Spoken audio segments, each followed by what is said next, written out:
Chapitre 1. La pluie martelait les vitres de la Bentley Continental comme des balles venues du ciel, chaque goutte explosant en fractales de lumière contre le verre teinté. Victor était assis, immobile, au volant, ses mains agrippant le volant en cuir italien jusqu'à ce que ses jointures deviennent blanches comme du marbre. Le moteur ronronnait doucement, un battement de cœur mécanique dans la tempête, mais il ne pouvait se résoudre à tourner la clé.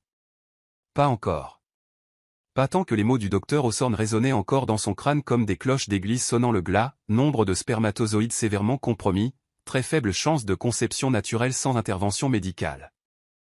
Je suis désolé, monsieur Voss, mais les dommages causés par votre maladie d'enfance semblent avoir considérablement affecté votre fertilité.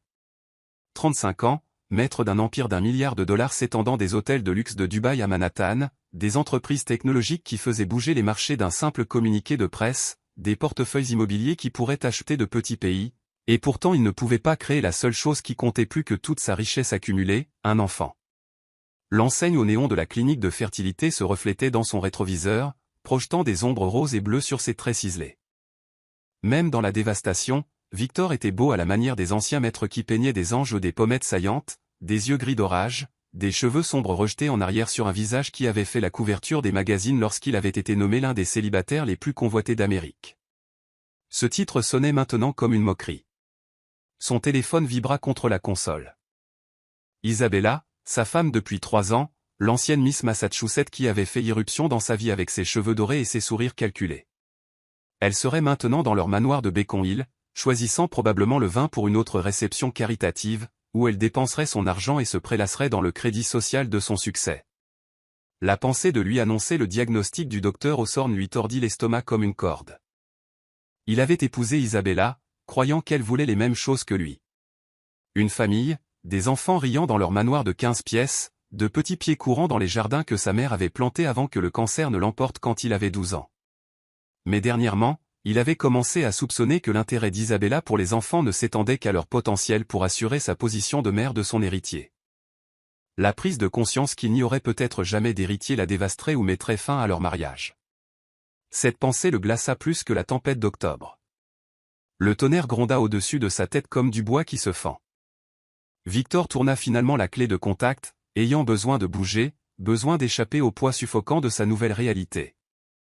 La Bentley ronronna et il s'engagea sur Newberry Street, les artères lisses de Boston animées par le trafic de fin de soirée. Normalement, il serait rentré directement chez lui à Beacon Hill, dans le manoir qui avait fait 2 fois la une d'Architectural Digest, auprès de la femme qui posait parfaitement sur chaque photo mais qui lui semblait de plus en plus être une étrangère partageant son lit. Au lieu de cela, il passa devant les brownstones de Back Bay, traversa la nature sauvage au néon du centre-ville pour entrer dans des quartiers où sa richesse ne pouvait le protéger de l'honnêteté brute de la lutte humaine. La pluie semblait laver la ville, révélant ses vraies couleurs sous le vernis de la civilisation. Les lampadaires devinrent des halos dans la tempête, et chaque reflet sur l'asphalte humide ressemblait à des larmes. Son téléphone sonna de nouveau. Cette fois, il jeta un coup d'œil à l'écran. Isabella. Maison. Il laissa le message aller sur la messagerie vocale, puis écouta sa voix, cristalline et froide comme du champagne d'hiver. Chérie, les Harrington sont là pour le dîner. Où es-tu? C'est embarrassant. Pas inquiète, pas soucieuse de son bien-être. Embarrassée. Victor se gara dans une rue latérale de Jamaïca Plain, un quartier où ses amis de la haute société ne s'aventureraient jamais, et resta assis à écouter la pluie tambouriner sur le toit. À travers la vitre du passager, il pouvait voir une petite clinique médicale, ses fenêtres brillant d'une lueur chaude et jaune contre la tempête. Une pancarte peinte à la main disait « Centre de soins communautaires, 24 heures ». Cela ne ressemblait en rien au palais stérile de marbre et de cristal où il venait de recevoir la nouvelle qui allait changer sa vie. Cet endroit avait un cœur, une âme, le genre d'authenticité que son monde avait oublié. C'est alors qu'il la vit. Une silhouette sortit en titubant de l'entrée de la clinique, se déplaçant avec l'allure maladroite et désespérée de quelqu'un qui souffre. Même à travers la pluie et l'obscurité, même pliée en deux et luttant, elle était à couper le souffle. Sa peau avait la couleur du caramel et de la lumière des étoiles, ses boucles naturelles, sauvages et magnifiques dans la tempête. Elle portait une blouse d'infirmière, réalisa-t-il, mais elle était trempée et collait à un corps manifestement très enceinte. Elle fit 3 pas avant que ses genoux ne flanchent. Victor était sorti de la Bentley avant même d'y avoir pensé consciemment. Ses chaussures chères éclaboussaient les flaques d'eau alors qu'il courait vers elle. Son costume à $1000 fut instantanément trempé, mais oublié. Elle était à quatre pattes sur le trottoir, haletante, une main pressée contre son ventre gonflé tandis que l'autre s'agrippait au béton. « Eh, ça va » dit-il, s'agenouillant à côté d'elle sans se soucier de l'eau qui trempait son pantalon. De près, elle était encore plus stupéfiante, avec des traits dignes des peintures de la Renaissance. Des yeux comme de l'ambre liquide qui contenaient de la douleur et de la peur, et une force qui lui coupa le souffle. « Qu'est-ce qui se passe ? Vous êtes blessé ?» Elle leva les yeux vers lui, l'eau ruisselant sur son visage, et il vit le moment exact où elle remarqua son apparence, les vêtements chers, la montre qui coûtait plus cher que la voiture de la plupart des gens, le genre de charme masculin qui faisait généralement bégayer les femmes. Mais elle ne bégaya pas. Au contraire, ses murs se dressèrent encore plus haut. « Je vais bien » halta-t-elle, mentant de toute évidence. Juste besoin d'une minute. Une autre contraction la frappa, car c'est ce que c'était. Il le réalisa avec une clarté cristalline, elle était en train d'accoucher. Son dos se cambra, et un son lui échappa qui était à la fois douleur, terreur et quelque chose de primal et de féroce qui parlait à chaque instinct protecteur qu'il ne s'était jamais connu. « Vous allez avoir le bébé » dit-il, énonçant l'évidence parce que son cerveau semblait avoir court-circuité. « Tout de suite. Nous devons vous emmener à l'hôpital. » « Pas les moyens » commença-t-elle. Puis elle ravala ces mots. La fierté luttait contre le désespoir sur son beau visage. La clinique était censée. Mais ils ne font pas d'accouchement ici. J'essayais d'aller à Mass Générale. Mais les contractions. Une autre vague la frappa. Plus forte cette fois. Elle ferma les yeux très fort, et Victor vit une seule larme s'échapper pour se mêler à la pluie sur sa joue. À ce moment-là, quelque chose de fondamental changea dans sa poitrine, comme des plaques tectoniques se réarrangeant autour de son cœur. « Je vous emmène à Mass Générale » dit-il, la soulevant avant qu'elle ne puisse protester. Elle était plus légère qu'il ne l'avait prévu. Tout bébé et détermination, son corps tremblant contre sa poitrine. « Je m'appelle Victor. »« Et vous ?» Léla, murmura-t-elle, puis plus fort, avec plus de force. « Léla Carter. »« Vous n'êtes pas obligé. Je ne pourrai pas vous rembourser pour ça. » Il la porta jusqu'à la Bentley, la pluie ruisselant sur leurs deux visages, et la façon dont elle tenait dans ses bras lui donnait l'impression de rentrer dans un endroit où il n'était jamais allé. « Personne ne vous le demande, » dit-il. La déposant doucement sur le siège passager. Le cuir serait ruiné, mais il s'en moquait éperdument. Alors qu'il démarrait le moteur et s'engageait dans la circulation, Léla s'agrippa à la poignée de la portière pendant une autre contraction. « Pourquoi m'aidez-vous » demanda-t-elle quand elle put de nouveau parler. « Vous ne me connaissez même pas. » Victor jeta un coup d'œil à son profil, à la façon dont les lampadaires jouaient sur son visage, et réalisa qu'il ne pouvait pas l'expliquer d'une manière qui aurait du sens. Comment pouvait-il lui dire qu'il y a une heure, il avait appris qu'il ne serait peut-être jamais père, et maintenant la voilà, donnant la vie dans sa voiture, lui faisant confiance dans le moment le plus vulnérable de son existence. Peut-être, dit-il doucement, naviguant dans les rues sombres et orageuses en direction de l'hôpital, que nous sommes exactement là où nous sommes censés être. Le tonnerre gronda au-dessus de leur tête comme les applaudissements du ciel, et aucun d'eux ne parla plus jusqu'à ce qu'ils atteignent Mass Générale, où tout changerait pour toujours. Chapitre 2 – La naissance des miracles. L'hôpital général du Massachusetts s'élevait dans la nuit de Boston comme un phare d'espoir et de guérison, ses fenêtres brillant contre le ciel sombre et orageux. Victor gara la Bentley devant l'entrée des urgences, avec le genre d'urgence contrôlée qui vient d'une vie passée à prendre des décisions critiques sous pression. La pluie s'était adoucie en un murmure régulier, comme si même le temps retenait son souffle pour ce qui allait se passer. Les contractions de Léla arrivaient plus vite maintenant, chacune lui coupant le souffle et peignant son beau visage de nuances de détermination et de peur.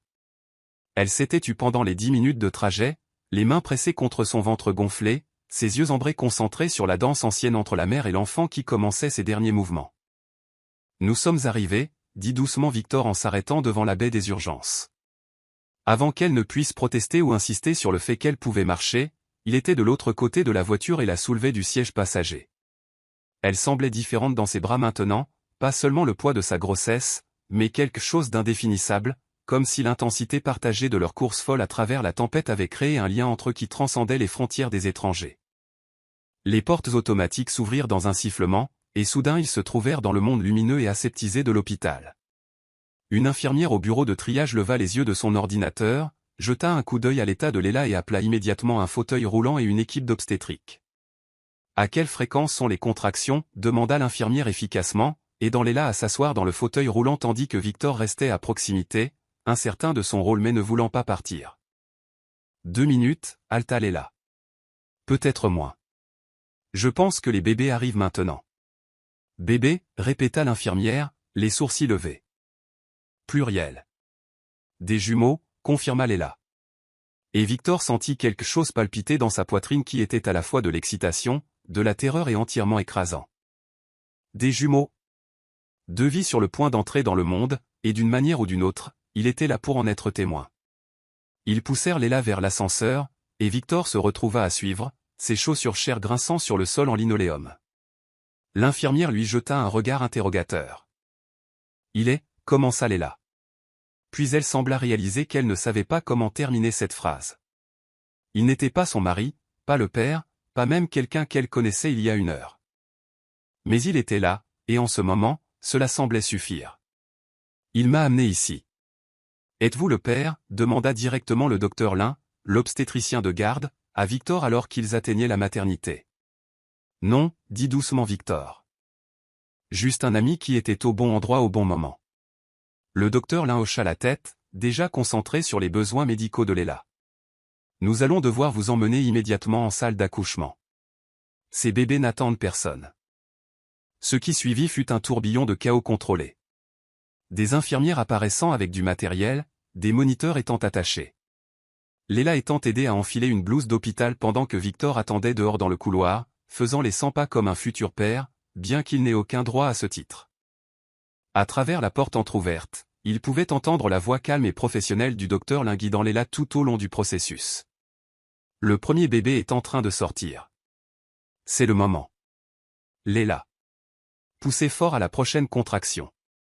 Victor se surprit à retenir son souffle, les mains serrées en poing à ses côtés.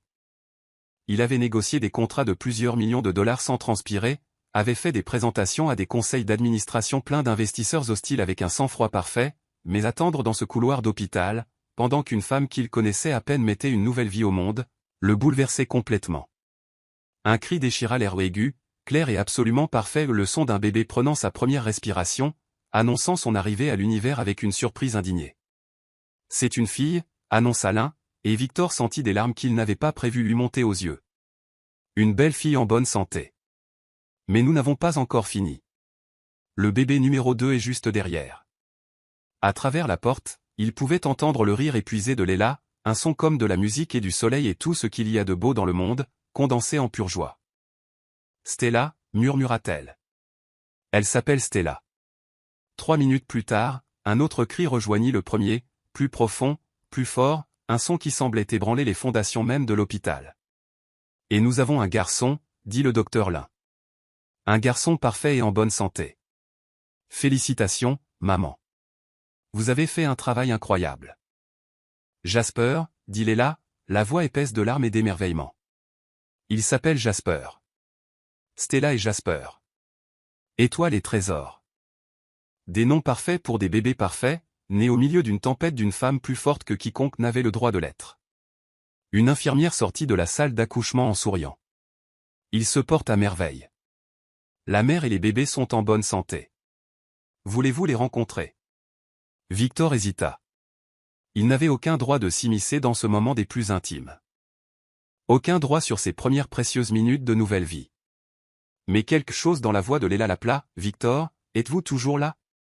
J'aimerais que vous les rencontriez. » Il entra dans la salle d'accouchement sur des jambes chancelantes, et la vue qu'il accueillit réécrivit toutes les définitions de la beauté qu'il avait jamais connue. Léla était allongée, appuyée contre des oreillers. Ses cheveux noirs étalés comme un halo autour de son visage. Sa peau brillant de l'éclat éthéré qui semblait entourer les nouvelles mères. Dans ses bras, elle tenait 2 petits paquets, un enveloppé de rose, l'autre de bleu. Stella était délicate comme du verre filé, avec une peau comme du café au lait et une bouche en bouton de rose qui semblait conçue pour sourire. Ses yeux, quand ils s'ouvrirent, étaient déjà alertes et curieux, comme si elle faisait l'inventaire de ce nouveau monde dans lequel elle était née. Jasper était plus grand, plus solide, avec la peau caramel de sa mère et de petits poings qui semblaient prêts à affronter le monde. Même à quelques minutes de vie, il y avait quelque chose de déterminé en lui. Quelque chose qui parlait de force et d'entêtement, et du genre de courage qui coulait dans les veines de sa mère. « Ils sont parfaits », murmura Victor, la voix rauque d'une émotion qu'il ne pouvait nommer. « Absolument parfait. » Léla leva les yeux vers lui, et dans ses yeux ambrés, il vit de l'épuisement et de la joie, et quelque chose qui aurait pu être de la gratitude. « Merci, dit-elle simplement. Pour tout. Je ne sais pas ce qui serait arrivé si vous n'aviez pas été là. Vous auriez trouvé un moyen, dit-il, avec une certitude absolue. Vous êtes plus forte que vous ne le pensez. Elle rit doucement, ajustant la couverture de Stella avec une facilité exercée, bien qu'elle soit mère depuis moins de 10 minutes. Je ne me sens pas forte. Je suis terrifiée. Ces deux parfaits petits humains dépendent de moi, et je n'ai pas de travail, pas de maison, rien à leur offrir, sauf de l'amour. Les mots frappèrent Victor comme un coup physique. Dans toutes ces années de privilèges et de richesse, il n'avait jamais vraiment compris ce que signifiait aimer quelqu'un si complètement que l'on donnerait tout pour lui tout en n'ayant rien à donner. Mais il le voyait maintenant sur le visage de Léla, l'amour féroce et protecteur d'une mère qui déplacerait des montagnes pour ses enfants s'il le fallait. « Où est leur père » demanda-t-il doucement. L'expression de Léla se durcit, et pendant un instant, elle parut dangereuse. Tristan nous a abandonnés quand il a découvert que j'étais enceinte. Il a pris l'argent de sa nouvelle petite amie et a disparu. Il a dit qu'il n'était pas prêt à être lié par des complications. Elle baissa les yeux sur ses bébés, sa voix s'adoucissant. C'est sa perte. Ce ne sont pas des complications. Ce sont des miracles. Quelque chose de froid et de vif se tordit dans la poitrine de Victor à la pensée qu'un homme puisse s'éloigner de cela, de la force et de la beauté de Léla, de ces enfants parfaits qui méritaient toutes les bonnes choses que le monde avait à offrir. Tristan, qui qu'il soit, était un imbécile et un lâche. « Que ferez-vous maintenant » demanda Victor. Léla resta silencieuse un long moment, berçant doucement Stella pendant que Jasper dormait paisiblement au creux de son autre bras. « Je ne sais pas, » admit-elle. « Je travaillais comme infirmière à la clinique, mais ils ne peuvent pas garder mon poste éternellement. Mon appartement. J'ai dû le quitter le mois dernier quand je ne pouvais plus travailler. J'ai séjourné dans un refuge, mais ils n'autorisent pas les nourrissons. » Sa voix se brisa légèrement. « Je trouverai une solution. Je le dois. » Victor sentit quelque chose changer dans sa poitrine, comme des pièces de puzzle s'emboîtant. Il y a une heure, il se noyait dans la certitude qu'il ne serait peut-être jamais père. Maintenant, voici une femme qui avait besoin d'aide, qui avait 2 enfants parfaits, qui méritait toutes les opportunités du monde. Ce n'était pas de la charité. C'était quelque chose de plus profond. Quelque chose qui ressemblait au destin. « J'ai une proposition, dit-il prudemment. Je possède une propriété à Beacon Hill. Il y a un cottage sur la propriété magnifique, privé, avec son propre jardin. J'ai besoin de quelqu'un pour gérer le terrain, s'occuper de la correspondance, ce genre de choses. Cela vient avec le logement, tous les avantages sociaux et un salaire qui vous permettrait de vous occuper de vos enfants sans vous soucier de l'argent. » Léla le dévisagea comme s'il venait de lui offrir la lune. « Pourquoi » murmura-t-elle. « Pourquoi feriez-vous cela pour une étrangère ?» Victor regarda Stella et Jasper, dormant paisiblement dans les bras de leur mère, et sentit son cœur se briser de la plus belle des manières. « Peut-être que nous ne sommes pas des étrangers, dit-il doucement. Peut-être que nous sommes juste des gens qui se sont trouvés exactement au moment où nous en avions besoin. » Dehors, par les fenêtres de l'hôpital, la tempête commençait enfin à se calmer, et les premières lueurs de l'aube peignaient le ciel de teintes d'espoir et de possibilités. À l'intérieur de la salle d'accouchement, 3 adultes et 2 bébés étaient assis dans un silence confortable. Tous sachant d'une manière ou d'une autre que tout venait de changer pour toujours. « J'accepte, » dit finalement Léla, la voix forte et claire. « Mais je veux être clair, c'est un arrangement professionnel. Je travaillerai pour ce que vous me donnez. Je ne serai le cas de charité de personne. » Victor sourit, le premier sourire sincère qu'il avait ressenti depuis des mois. « Je n'en rêverais même pas, » dit-il. « Bienvenue dans la famille, Léla Carter. » Et alors que Stella ouvrait ses petits yeux et semblait le regarder directement, Victor réalisa que parfois les plus beaux miracles se déguisent en tempête. Chapitre 3, le jardin des secondes chances. 2 semaines après l'entrée dramatique des jumeaux dans le monde, la Bentley de Victor serpentait à travers les rues bordées d'arbres de Beacon Hill, transportant une cargaison précieuse. Sur la banquette arrière, Léla tenait Stella et Jasper dans des sièges auto assortis qui étaient apparus dans la chambre d'hôpital le lendemain de leur naissance, des modèles de sécurité haut de gamme qui privilégiaient la protection avant tout. Elle avait protesté, bien sûr, mais Victor avait simplement dit, le plus sûr pour les plus précieux, et d'une manière ou d'une autre, cela avait mis fin à la discussion. Maintenant, alors qu'il passait par des grilles en fer forgé qui s'ouvraient au toucher d'une télécommande, Léla sentit son souffle se couper dans sa gorge. Le domaine se déployait devant eux comme quelque chose sorti d'un livre de contes. 15 acres de perfection entretenus nichés au cœur de l'un des quartiers les plus exclusifs de Boston. De vieux chênes bordaient l'allée pavée, leurs branches formant une cathédrale de verdure au-dessus de leur tête, tandis que des jardins méticuleusement entretenus s'étendaient à perte de vue. La maison principale était un chef-d'œuvre d'architecture fédérale aux briques rouges et colonnes blanches, avec du lierre grimpant sur ses murs comme une touche décorative de la nature elle-même. Mais c'était le plus petit bâtiment niché au milieu des roseraies qui fit battre le cœur de Léla. Le cottage semblait avoir été transplanté de la campagne anglaise, des murs en pierre de couleur miel, des fenêtres à croisillons qui captaient la lumière du soleil de l'après-midi, et un toit en ardoise patinée qui parlait de siècles plutôt que de décennies. « C'est à vous, » dit simplement Victor, suivant son regard. « Le cottage est vide depuis trop longtemps. Il a besoin d'une famille pour le ramener à la vie. » Léla déplaça Stella sur son autre bras, essayant de digérer la réalité de ce qu'elle voyait. Le cottage seul était plus grand que n'importe quel endroit où elle avait jamais vécu, et il se trouvait dans des jardins dignes des magazines, entouré du genre de beauté dont la plupart des gens ne font que rêver. « Victor, dit-elle prudemment, c'est trop.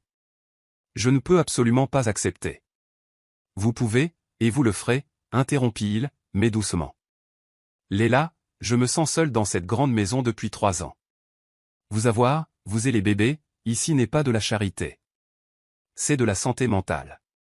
Vous me donnez bien plus que je ne vous donne. » Il gara la Bentley devant le cottage, et comme par magie, une femme d'une 60aine d'années apparut au coin de la rue. Elle avait des cheveux argentés tirés en un chignon élégant, des yeux bienveillants derrière des lunettes à monture métallique, et le genre de chaleur compétente qui mettait immédiatement les gens à l'aise. « Madame Langlais, » dit Victor en sortant pour la saluer. Timing parfait, comme toujours. « Monsieur Voss, » répondit-elle avec un sourire qui témoignait d'années de respect et d'affection mutuelle.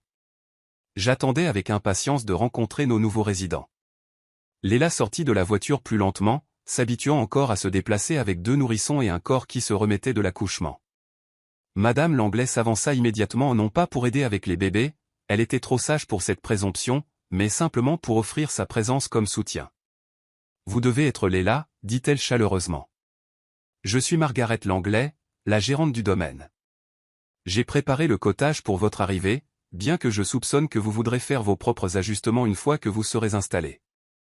Madame Langlais gère cet endroit depuis avant que je ne l'achète, » expliqua Victor, soulevant les sièges auto du véhicule avec une facilité exercée. « Elle connaît chaque centimètre de la propriété mieux que moi. Si vous avez besoin de quoi que ce soit, c'est votre premier appel. » La porte d'entrée du cottage était peinte en vert forêt profond, avec un heurtoir en laiton en forme de rose et des jardinières débordant de fleurs de fin de saison. Madame Langlais sortit une clé squelette à l'ancienne de sa poche et déverrouilla la porte avec un clic satisfaisant. L'intérieur coupa le souffle à Léla. La pièce principale était spacieuse mais confortable, avec des poutres en bois apparentes au plafond et une cheminée en pierre qui dominait un mur. Des meubles confortables au ton doux de bleu et de crème invitaient à la détente, tandis que des étagères encastrées parlaient de soirées tranquilles et de bonne littérature. Tout était parfaitement propre mais habité, comme si le cottage avait attendu patiemment la bonne famille pour l'appeler chez elle. La cuisine est entièrement équipée, disait Madame Langlais en les conduisant à travers une arche dans une pièce digne d'un magazine de cuisine, des armoires blanches avec des façades en verre, des comptoirs en bloc de boucher, un évier de ferme sous une fenêtre qui donnait sur la roseraie. J'ai pris la liberté d'inclure quelques produits de base pour les bébés également, les materniser, couches, ce genre de choses, juste jusqu'à ce que vous ayez une chance de prendre vos repères. Léla posa le porte-bébé de Stella sur l'îlot de cuisine et tourna lentement en rond, essayant d'absorber la réalité de sa nouvelle vie. « C'est incroyable, » murmura-t-elle. « Je ne sais pas comment vous remercier. »« Ne me remerciez pas encore, » dit Victor avec un sourire qui transforma son visage habituellement sérieux en quelque chose de jeune et de beau. « Attendez de voir le reste. » Le cottage avait 3 chambres à l'étage, une suite parentale avec sa propre salle de bain et une vue sur les jardins, et 2 pièces plus petites que Madame Langlais avait déjà commencé à transformer en chambre d'enfant. Les murs étaient peints en jaune et vert doux, parfaits pour des bébés de tout sexe, et de nouveaux lits d'enfants attendaient dans chaque pièce. J'ai pensé que les jumeaux aimeraient avoir leurs propres espaces en grandissant, expliqua Madame Langlais, mais pour l'instant, ils peuvent tous les deux rester dans votre chambre si vous préférez. Léla se surprit à retenir ses larmes en regardant les lits d'enfants, la chaise berçante parfaitement positionnée pour capter la lumière du matin, la table allongée remplie de tout ce dont 2 bébés pourraient avoir besoin. C'était plus qu'elle n'avait jamais osé rêver pour ses enfants, plus qu'elle n'avait jamais eu elle-même. Pourquoi, demanda-t-elle à Victor, qui était appuyé contre le chambranle de la porte, observant sa réaction. Pourquoi faites-vous tout ça? Il resta silencieux un long moment, ses yeux gris pensifs. Croyez-vous au destin, Léla? Elle considéra la question sérieusement. Je crois au travail acharné et au fait de créer sa propre chance, mais dernièrement, elle baissa les yeux sur Stella, qui était réveillée et fixait la lumière du soleil qui filtrait par la fenêtre. Dernièrement, je commence à penser qu'il y a peut-être quelque chose de plus. Il y a 2 semaines, j'ai reçu la pire nouvelle de ma vie, dit doucement Victor. J'ai appris que je ne pourrais peut-être jamais avoir d'enfant. J'ai traversé une tempête en pensant que ma vie était finie. Et puis je vous ai trouvé. 2 bébés parfaits venant au monde, une mère qui ferait n'importe quoi pour eux. Et d'une manière ou d'une autre, j'ai pu faire partie de ce miracle. Il entra dans la pièce, s'approchant lentement, comme s'il avait peur de s'immiscer. Peut-être que nous étions destinés à nous trouver. Peut-être que c'est exactement là que nous sommes tous censés être. Avant que Léla ne puisse répondre, Jasper commença à s'agiter dans son porte-bébé en bas. Le son sembla rompre le charme du moment, les ramenant aux réalités pratiques de s'occuper de nouveau-nés. Je devrais les nourrir, dit Léla, soudain timide face à l'intensité de Victor. Bien sûr. Madame Langlais a approvisionné la cuisine avec tout ce dont vous devriez avoir besoin. Je vais vous laisser vous installer. Mais alors qu'il se dirigeait vers la porte, Léla se surprit à l'appeler. Victor, voulez-vous rester pour le dîner? Je veux dire, je pourrais cuisiner quelque chose pour vous remercier. Le sourire qui s'étala sur son visage fut comme un lever de soleil. J'adorerais ça. Mais seulement si vous me laissez aider. Je suis peut-être inutile avec les bébés, mais je fais une excellente pasta primavera. Et ainsi, alors que l'après-midi se fondait dans le soir, ils se retrouvèrent ensemble dans la cuisine du cottage, Victor coupant des légumes avec la précision de quelqu'un qui avait appris à cuisiner pour lui-même, tandis que Léla se déplaçait entre nourrir les jumeaux et assaisonner la sauce. C'était domestique et confortable d'une manière qu'aucun d'eux n'avait prévue, comme s'ils étaient les pièces du même puzzle qui s'emboîtait enfin. Madame Langlais avait discrètement disparu après s'être assurée qu'ils avaient tout ce dont ils avaient besoin, les laissant découvrir le rythme de leur nouvel arrangement. Stella et Jasper semblaient approuver leur environnement, dormant paisiblement dans leur porte-bébé pendant que leur mère et l'homme qui les avait tous sauvés apprenaient à naviguer dans l'étrange intimité de partager un espace et de créer un repas ensemble. « Parlez-moi de votre famille », dit Victor alors qu'il s'asseyait pour manger à la petite table à manger donnant sur le jardin. Léla resta silencieuse un moment, enroulant des pâtes autour de sa fourchette. Il n'y a pas grand-chose à dire. Ma grand-mère m'a élevé après la mort de mes parents dans un accident de voiture quand j'avais 8 ans. Elle était persane, pleine d'histoire, de poésie et de sagesse sur la façon de tirer le meilleur parti de tout ce que la vie vous offre. Elle m'a appris que l'amour ne consiste pas à trouver quelqu'un avec qui vivre. Il s'agit de trouver quelqu'un sans qui vous ne pouvez pas vivre. Elle semble remarquable. Elle l'était. Elle est morte quand j'étais à l'école d'infirmière, me laissant ses bijoux et ses livres de poésie, et la certitude absolue que je pouvais gérer tout ce qui suivrait. Léla sourit doucement. Je pense qu'elle aurait adoré cet endroit. Elle disait toujours que les jardins étaient l'endroit où Dieu s'entraînait à faire de belles choses. Ils mangèrent dans un silence confortable pendant un moment. Les seuls sons, la douce respiration des bébés endormis et le murmure lointain du soir s'installant sur les jardins. À la tombée de la nuit, des lumières s'allumèrent automatiquement dans tout le domaine, transformant la vue extérieure en quelque chose de magique. « Et vous » demanda finalement Léla. « Votre famille » L'expression de Victor s'assombrit. « Ma mère est morte quand j'avais 12 ans d'un cancer. Mon père ne s'en est jamais vraiment remis. Il s'est jeté dans le travail et m'a laissé m'élever principalement seul. Quand il est mort il y a 5 ans, j'ai tout hérité, y compris un mariage avec une femme qui voulait plus le style de vie que l'homme. Isabella, dit Léla, se souvenant du nom de leur conversation à l'hôpital. Isabella, confirma-t-il. Nous nous sommes mariés parce que cela avait du sens sur le papier. Deux personnes séduisantes de bonne famille, combinant ressources et relations sociales. Je pensais que je pourrais apprendre à l'aimer, ou du moins construire quelque chose de réel avec elle. Mais elle est froide, belle et parfaite et absolument froide. Je suis désolé, dit Léla, et elle le pensait. Cela doit être solitaire. Victor la regarda de l'autre côté de la petite table, la lueur des bougies vacillant entre eux, deux bébés dormant paisiblement à proximité, et sentit quelque chose changer dans sa poitrine. Ça l'était, dit-il doucement, jusqu'à maintenant. Les mots flottaient dans l'air entre eux, lourds de sens et de possibilités. Léla sentit ses joues s'échauffer, sentit le dangereux frémissement d'attirance qu'elle essayait d'ignorer depuis cette première nuit dans la tempête. Victor, dit-elle prudemment, j'ai besoin que vous sachiez que je ne peux pas être le lot de consolation de quelqu'un. Je ne serai pas le rebond d'un mauvais mariage ou le cas de charité assez reconnaissant pour offrir tout ce que vous voulez en échange de cette gentillesse. Il se pencha en avant. Ses yeux gris intenses et sincères. Je ne vous demanderai jamais cela. Ce que j'offre, c'est exactement ce que j'ai dit. Un travail. Une maison. Une chance pour vos enfants de grandir dans un endroit sûr et beau. Rien de plus. Rien de moins. Il fit une pause, choisissant ses mots avec soin. Ce qui se passera au-delà dépendra de nous de le décider, si et quand nous serons tous les deux prêts. Léla étudia son visage à la lueur des bougies, cherchant des signes de tromperie ou de manipulation.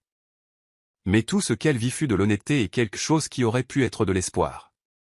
D'accord, dit-elle finalement. Nous verrons ce qui se passera. Comme en accord, Stella choisit ce moment pour se réveiller et annoncer son besoin d'attention par un cri sain. Le charme de la soirée fut rompu mais pas détruit, simplement transformé en quelque chose de plus réel, de plus durable.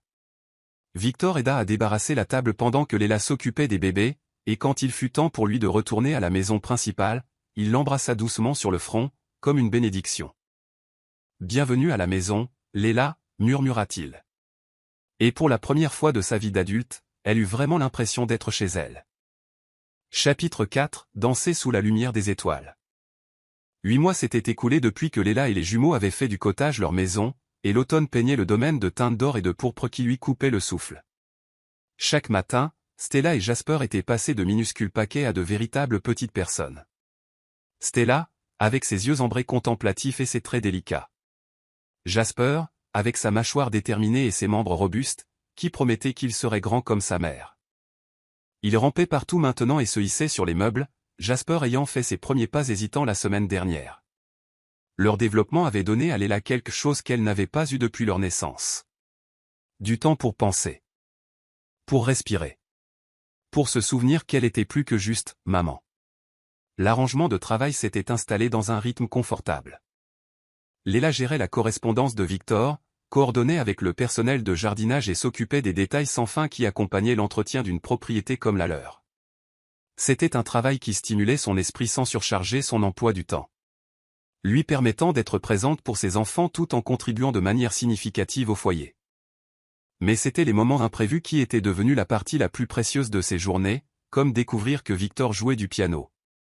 Elle avait entendu la musique pour la première fois lors d'une nuit blanche fin octobre, lorsque Jasper faisait ses dents et refusait de se calmer. Le son avait flotté à travers les jardins depuis la maison principale. Quelque chose de classique et de déchirant de beauté, qui semblait capturer tout le désir et le chagrin qu'elle avait entrevu dans les yeux gris de Victor. Nuit après nuit, elle s'était retrouvée debout à la fenêtre de sa chambre, Stella ou Jasper dans les bras, l'écoutant verser son âme dans les touches. Cette nuit était différente. Ce soir, les deux bébés dormaient paisiblement, et Léla se sentit attirée non seulement vers sa fenêtre, mais à travers les jardins éclairés par la lune vers la source de la musique. La maison principale était principalement sombre, à l'exception du salon de musique au premier étage, où des lumières douces se déversaient à travers de hautes fenêtres sur la terrasse. Léla s'approcha doucement, ne voulant pas s'immiscer, mais incapable de résister à l'attrait de la mélodie. À travers la vitre, elle pouvait voir Victor à un piano à queue qui semblait appartenir à une salle de concert, son profil illuminé par la lueur chaude d'une seule lampe. Il jouait Chopin, elle reconnut le morceau des vieux disques de sa grand-mère, mais il y avait quelque chose de brut et de personnel dans son interprétation qui donnait l'impression qu'il le composait au fur et à mesure. Ses yeux étaient fermés, ses cheveux noirs tombant sur son front, et il y avait une vulnérabilité dans sa posture qu'elle n'avait jamais vue lors de leurs interactions diurnes. C'était Victor sans son armure. Sans le contrôle prudent qu'il maintenait dans ses affaires et ses obligations sociales. C'était l'homme qui l'avait porté à travers une tempête, qui avait donné à ses enfants une maison de contes de fées, qui était devenu d'une manière ou d'une autre essentiel à son bonheur quotidien, sans qu'aucun d'eux ne reconnaisse ce qui se passait entre eux. Alors que les dernières notes s'évanouissaient dans le silence, Léla se surprit à frapper doucement aux portes-fenêtres qui menaient de la terrasse au salon de musique. Victor leva les yeux, surpris, et pendant un instant, elle le vit complètement sans défense, surpris, ravi, et quelque chose de plus profond qui fit accélérer son pouls. Il portait un jean foncé et un pull en cachemire anthracite qui moulait ses épaules d'une manière qui lui rappelait qu'il était plus que son employeur, plus que le gentilhomme qui l'avait sauvé, elle et ses enfants. « Léla » dit-il en se levant du banc du piano et en traversant pour déverrouiller les portes. « Tout va bien ? Les bébés ? Ils dorment » l'assura-t-elle. Soudain consciente qu'elle se tenait dans son jardin à près de minuit, ne portant rien d'autre qu'un pantalon de pyjama et un caraco en soie. Ses cheveux détachés autour de ses épaules. Elle avait attrapé un cardigan en sortant, mais l'air d'octobre était assez frais pour lui donner la chair de poule. « J'ai entendu que vous jouiez, et je n'ai pas pu résister à l'envie d'écouter. J'espère que ça ne vous dérange pas, plus que bienvenue, dit-il en s'écartant pour la laisser entrer dans le salon de musique. Je n'avais aucune idée que l'on pouvait m'entendre depuis le cottage. Le son porte magnifiquement à travers les jardins, dit-elle en regardant la pièce avec émerveillement. L'espace était masculin mais élégant, avec des étagères encastrées, des meubles en cuir et ce magnifique piano Steinway dominant le centre. Cette pièce est incroyable. Jouez-vous souvent? Quand je ne peux pas dormir, admit-il en fermant les portes derrière elle, ce qui est la plupart des nuits ces derniers temps. Je suis désolé si je vous ai empêché de dormir. Ne vous excusez pas, dit rapidement Léla. C'est beau ou triste parfois, mais beau. Vous jouez comme quelqu'un qui essaie de résoudre quelque chose. Victor resta silencieux un moment, étudiant son visage à la lumière de la lampe. Qu'est-ce que j'essaie de résoudre? La question était douce, intime. Et Léla sentit le changement dans l'air entre eux. La reconnaissance de quelque chose qu'ils avaient soigneusement évité pendant des mois. Je pense, dit-elle prudemment, que vous essayez de trouver comment être heureux. Et quel est votre diagnostic, docteur Carter? Elle sourit à la douce taquinerie dans sa voix. Jouez quelque chose d'optimiste, dit-elle. Faisant écho aux mots d'un rêve qu'elle avait fait mais jamais prononcé à voix haute. Jouez quelque chose qui ressemble à demain, au lieu d'hier. Victor retourna au banc du piano, mais au lieu de jouer, il tapota l'espace à côté de lui. Asseyez-vous avec moi, dit-il. Je jouerai mieux avec de la compagnie. Léla n'hésita qu'un instant avant de traverser la pièce et de s'installer à côté de lui sur le banc.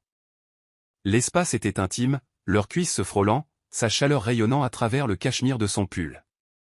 Elle pouvait sentir son eau de Cologne, quelque chose de subtil et de chair qui parlait de cèdre et de pluie, et sentir le contrôle prudent dans la façon dont il se tenait si près d'elle. « Qu'aimeriez-vous entendre » demanda-t-il, les doigts suspendus au-dessus des touches. « Quelque chose qui vous fait sourire » dit-elle. « Quelque chose qui vous rappelle pourquoi les belles choses existent. » Victor se mit à jouer, et cette fois la musique était différente, plus légère, plus enjouée, avec des fils de joie tissés dans la mélodie. Elle reconnut Debussy, quelque chose d'impressionniste et de rêveur qui peignait des images de soleil sur l'eau et d'enfants riant dans les jardins. Mieux, demanda-t-il sans s'arrêter, la regardant du coin de l'œil. Beaucoup mieux. Elle confirma. Vous avez des mains incroyables. Les mots lui échappèrent avant qu'elle ne puisse les retenir, et elle sentit la chaleur lui monter aux joues. Mais Victor se contenta de sourire, un vrai sourire qui transforma son visage habituellement sérieux en quelque chose de dévastateur de beauté. Elles sont bonnes pour quelque chose, dit-il, passant à quelque chose qu'elle ne reconnut pas, une mélodie qui semblait couler directement de son imagination sur les touches. C'est quelque chose sur lequel je travaille. Je ne pense pas que ça ait encore un nom. La musique était d'une beauté envoûtante, pleine de désir et d'espoir et de quelque chose qui ressemblait étrangement à de l'amour. Pendant qu'il jouait, Léla se surprit à regarder son profil, la façon dont ses cils projetaient des ombres sur ses pommettes, le petit froncement de concentration entre ses sourcils, la façon dont ses lèvres se courbaient légèrement lorsqu'il frappait une progression d'accords particulièrement satisfaisante. « C'est à propos de vous, » dit-il doucement, tout en jouant. Tout. L'espoir, la beauté, la façon dont vous avez apporté la lumière dans cette maison, dans ma vie. Le souffle de Léla se coupa. Victor, je sais, dit-il, la musique devenant plus douce, plus intime. Je sais que nous avons dit que nous verrions ce qui se passerait, que nous ne précipiterions rien, mais 8 mois à vous regarder être une mère incroyable, 8 mois de vous rire dans mes jardins, 8 mois à vouloir vous dire à quel point vous êtes belle et à ne pas savoir si j'en ai le droit. La musique s'arrêta brusquement. Je suis en train de tomber amoureux de vous, Léla. Je suis en train de tomber amoureux de vous depuis cette nuit dans la tempête et je ne sais plus comment faire semblant autrement. Le silence qui suivit fut chargé d'électricité. Léla pouvait entendre son propre battement de cœur, pouvait sentir le poids de sa confession s'installer entre eux comme un pont attendant d'être traversé. « J'ai peur » murmura-t-elle. « De moi ? De ça ? De vouloir quelque chose que je ne pourrais peut-être pas garder ? De voir mes enfants s'attacher à vous ?» Elle ne put terminer la phrase. Victor se tourna sur le banc pour lui faire face complètement. Ses yeux gris sérieux et sincères. « Léla, j'ai besoin que vous compreniez quelque chose. Ce n'est pas un caprice pour moi, ni une rébellion contre mon mariage ou une sorte de crise de la quarantaine. Vous, Stella et Jasper, vous ne vivez pas seulement dans ma maison, vous vivez dans mon cœur. Je me réveille chaque matin reconnaissant que vous soyez là, et je m'endors chaque soir terrifié à l'idée qu'un jour vous puissiez décider de partir. Et Isabella ? Et Isabella ? Sa voix était plate, sans émotion. Nous vivons des vies séparées depuis plus d'1 an. Elle a ses comités de charité, ses événements sociaux et ses autres centres d'intérêt. J'ai mon travail et ma musique, et depuis 8 mois, la plus belle famille que je n'aurais jamais pu imaginer trouver. Léla étudia son visage, cherchant tout signe de tromperie ou d'incertitude. Mais tout ce qu'elle vit fut de l'honnêteté, de l'amour et une vulnérabilité qui lui fit mal à la poitrine. Si je fais ça, dit-elle lentement, si je me laisse vous aimer en retour et je ne dis pas que je n'ai pas déjà commencé, j'ai besoin que vous compreniez dans quoi vous vous engagez. Je suis un package. Mes enfants passeront toujours en premier, toujours. Et si jamais vous leur faisiez du mal ou les abandonniez comme leur père l'a fait, jamais, dit Victor avec ferveur. Léla, j'aime ces bébés comme s'ils étaient les miens. Stella, avec son petit visage sérieux et la façon dont elle étudie tout comme si elle prenait des notes pour plus tard, Jasper, avec sa détermination à ramper plus vite que n'importe quel bébé dans l'histoire du monde, ce ne sont pas des obstacles à mon amour pour vous. Ils font partie de la raison pour laquelle je vous aime. Vous êtes une mère incroyable, et vous regarder avec eux me donne envie d'être le genre d'homme qui mérite de faire partie de cela. Des larmes piquèrent les yeux de Léla. Vous êtes déjà cet homme, murmura-t-elle. Vous êtes cet homme depuis la nuit où vous m'avez porté à travers la pluie. Alors dansez avec moi, dit-il en se levant et en lui tendant la main. Dansez avec moi comme nous aurions dû le faire il y a des mois. Il n'y avait plus de musique maintenant, sauf le doux son de leur respiration et le murmure lointain du vent dans les arbres à l'extérieur.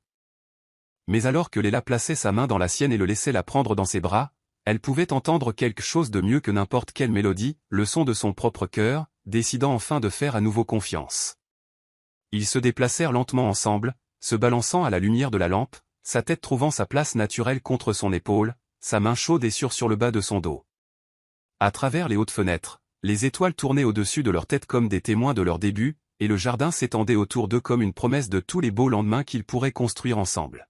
« Je t'aime aussi », murmura Léla contre son cou, le sentant s'immobiliser dans ses bras.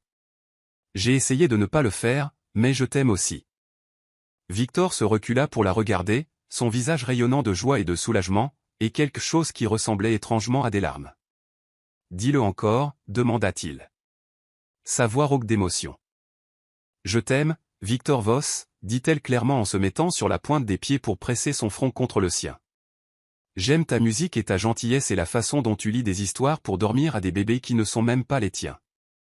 J'aime que tu m'aies porté à travers une tempête et que tu m'aies ensuite donné une maison dans ton cœur. » Il l'embrassa alors, doucement et tendrement, et plein de 8 mois de désir contenu, enfin autorisé à respirer.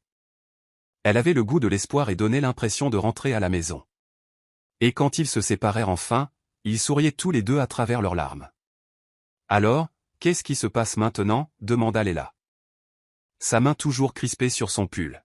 « Maintenant » dit Victor en écartant une boucle de son visage. « Nous trouvons comment construire une vie ensemble. Toi, moi et 2 bébés qui méritent tout l'amour du monde. Et Isabella ? Je m'occuperai d'Isabella, dit-il. Sa voix se durcissant un instant avant de s'adoucir à nouveau en la regardant. Elle a cessé d'être mon problème au moment où j'ai réalisé que tu étais ma solution. Dehors, quelque part dans le manoir qui avait été trop vide pendant trop longtemps, une horloge sonna minuit. Un nouveau jour commençait, et avec lui, le premier chapitre d'une histoire d'amour qui avait mis 8 mois à se construire. Mais ni Victor ni Léla ne savaient que dans sa chambre de la tour surplombant les jardins, Isabella se tenait à sa fenêtre, les regardant danser. Son beau visage tordu de rage et du genre de calcul froid qui avait toujours été sa marque de fabrique. Les comités de charité et les événements sociaux allaient devenir le cadet de ses soucis. Le jeu, pour Isabella, ne faisait que commencer. Chapitre 5, le langage des fleurs. Novembre arriva au domaine comme un secret murmuré, peignant les jardins de teintes d'ambre et de cuivre tout en enveloppant l'air du matin de cette fraîcheur particulière qui annonçait l'approche de l'hiver. Pour Léla, c'était devenu le plus beau mois de sa vie. 4 semaines depuis que cette danse de minuit dans le salon de musique avait tout changé entre elle et Victor. 4 semaines à découvrir ce que signifiait être aimé par un homme qui traitait son cœur comme la chose précieuse qu'il était. Leur cours se déroula avec la grâce délibérée d'une symphonie classique, chaque mouvement s'appuyant sur le précédent. Victor semblait comprendre instinctivement que Léla avait besoin d'être courtisée lentement, prudemment, avec le genre de dévouement patient qui guérirait les blessures que Tristan avait laissées sur sa capacité à faire confiance. Alors il la courtisa avec des fleurs. Cela commença le matin après leur premier baiser, lorsque Léla trouva une seule rose blanche sur le pas de sa porte avec un mot écrit de l'écriture élégante de Victor, pour de nouveaux commencements et le courage d'y croire. Le lendemain apporta de la lavande violette pour une dévotion qui se renforce avec le temps, puis des tulipes jaunes pour le soleil de son sourire et la façon dont il illumine chaque pièce où elle entre. Chaque fleur venait avec son propre message, et Léla se retrouva à faire des recherches sur la floriographie, apprenant que Victor composait des lettres d'amour en pétales et en tiges, des pivoines roses pour l'honneur et la richesse de l'esprit, du jasmin blanc pour un amour doux et l'amabilité, des camélias rouges pour la flamme qui brûlait dans son cœur pour elle.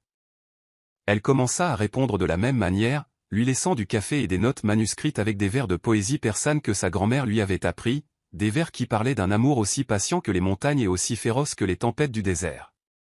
Parfois, elle lui traduisait le farsi, regardant son visage se transformer alors qu'il comprenait la profondeur de l'émotion dans des mots qui avaient été transmis à travers des générations de femmes qui savaient ce que signifiait aimer complètement. Golab Man, rose de mon cœur. Elle écrivit un matin, ma grand-mère disait que l'amour ne consiste pas à trouver quelqu'un avec qui vivre, mais à trouver quelqu'un sans qui on ne peut pas vivre. Je pense que je commence à comprendre ce qu'elle voulait dire. La domesticité de leur journée prit une douceur qu'aucun d'eux n'avait prévue. Victor commença à passer ses matinées au cottage avant de se rendre à son bureau dans le centre-ville de Boston, soi-disant pour vérifier les affaires du domaine, mais en réalité pour voler des moments avec Léla et les jumeaux. Il arrivait juste au moment où elle finissait de nourrir et d'habiller les bébés, et d'une manière ou d'une autre, ces 20 minutes chaotiques de préparation pour la journée devinrent la partie la plus paisible de sa routine. Stella l'avait immédiatement adopté, ses yeux ambrés sérieux suivant ses mouvements avec le genre de concentration qui suggérait qu'elle cataloguait tout sur lui pour référence future. Elle tendait les poings potelés vers lui quand il s'approchait. Et la première fois qu'elle avait attrapé son doigt et s'y était accroché, Victor était resté absolument immobile d'émerveillement. Elle sait que tu es important, avait dit Léla. Observant le bébé étudier le visage de Victor avec une concentration intense, les bébés peuvent sentir ces choses. Jasper était plus réservé, observant Victor avec l'évaluation prudente de quelqu'un qui avait appris tôt que tous les adultes ne pouvaient pas être dignes de confiance. Mais cet homme qui lui parlait comme à une personne plutôt qu'à un objet, qui se mettait par terre pour jouer plutôt que de s'attendre à être diverti à distance, la percée eut lieu un mardi matin lorsque Jasper était agité à cause d'une poussée dentaire particulièrement difficile. Rien de ce que Léla essayait ne le consolait ni le nourrir, ni le bercer, ni l'arsenal habituel de réconfort maternel. Victor, qui lisait tranquillement la correspondance du domaine à la table de la cuisine, se mit soudain à fredonner. C'était la mélodie qu'il avait composée, celle qu'il avait dit à Léla être à propos d'elle et de ses enfants. La mélodie sans parole était apaisante et familière, et en quelques minutes, Jasper avait cessé de pleurer et fixé Victor avec quelque chose qui ressemblait étrangement à de la reconnaissance. Il se souvient, avait murmuré Léla, les larmes lui piquant les yeux. Tu as dû fredonner ça quand j'étais enceinte, cette première nuit à l'hôpital, il se souvient de ta voix. À partir de ce moment, Jasper fut aussi dévoué à Victor que sa sœur, et Léla les trouvait souvent tous les trois sur le sol du cottage le matin, deux bébés rampant sur un homme en costume à $1000 qui ne semblait pas se soucier qu'il bave sur ses cravates en soie italienne. Mais c'étaient les soirées qui étaient devenues vraiment magiques. Après le dîner, lorsque les jumeaux étaient couchés pour la nuit, Léla et Victor avaient pris l'habitude de se promener ensemble dans les jardins. Le domaine était beau en plein jour, mais la nuit, il devenait quelque chose de transcendant. Des sentiers éclairés par de subtiles lumières solaires, des fontaines créant de la musique dans l'obscurité, le parfum des roses tardives porté par l'air frais. Il parlait de tout pendant ses promenades.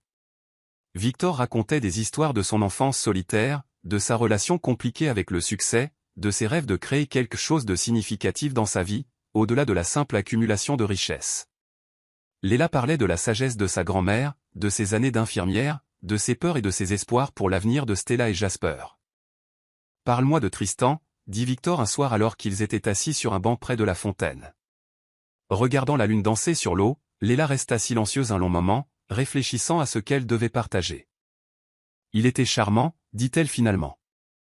Le genre de charme qui semble dangereux et excitant quand on est jeune et qu'on n'a pas encore appris à reconnaître les signes avant-coureurs.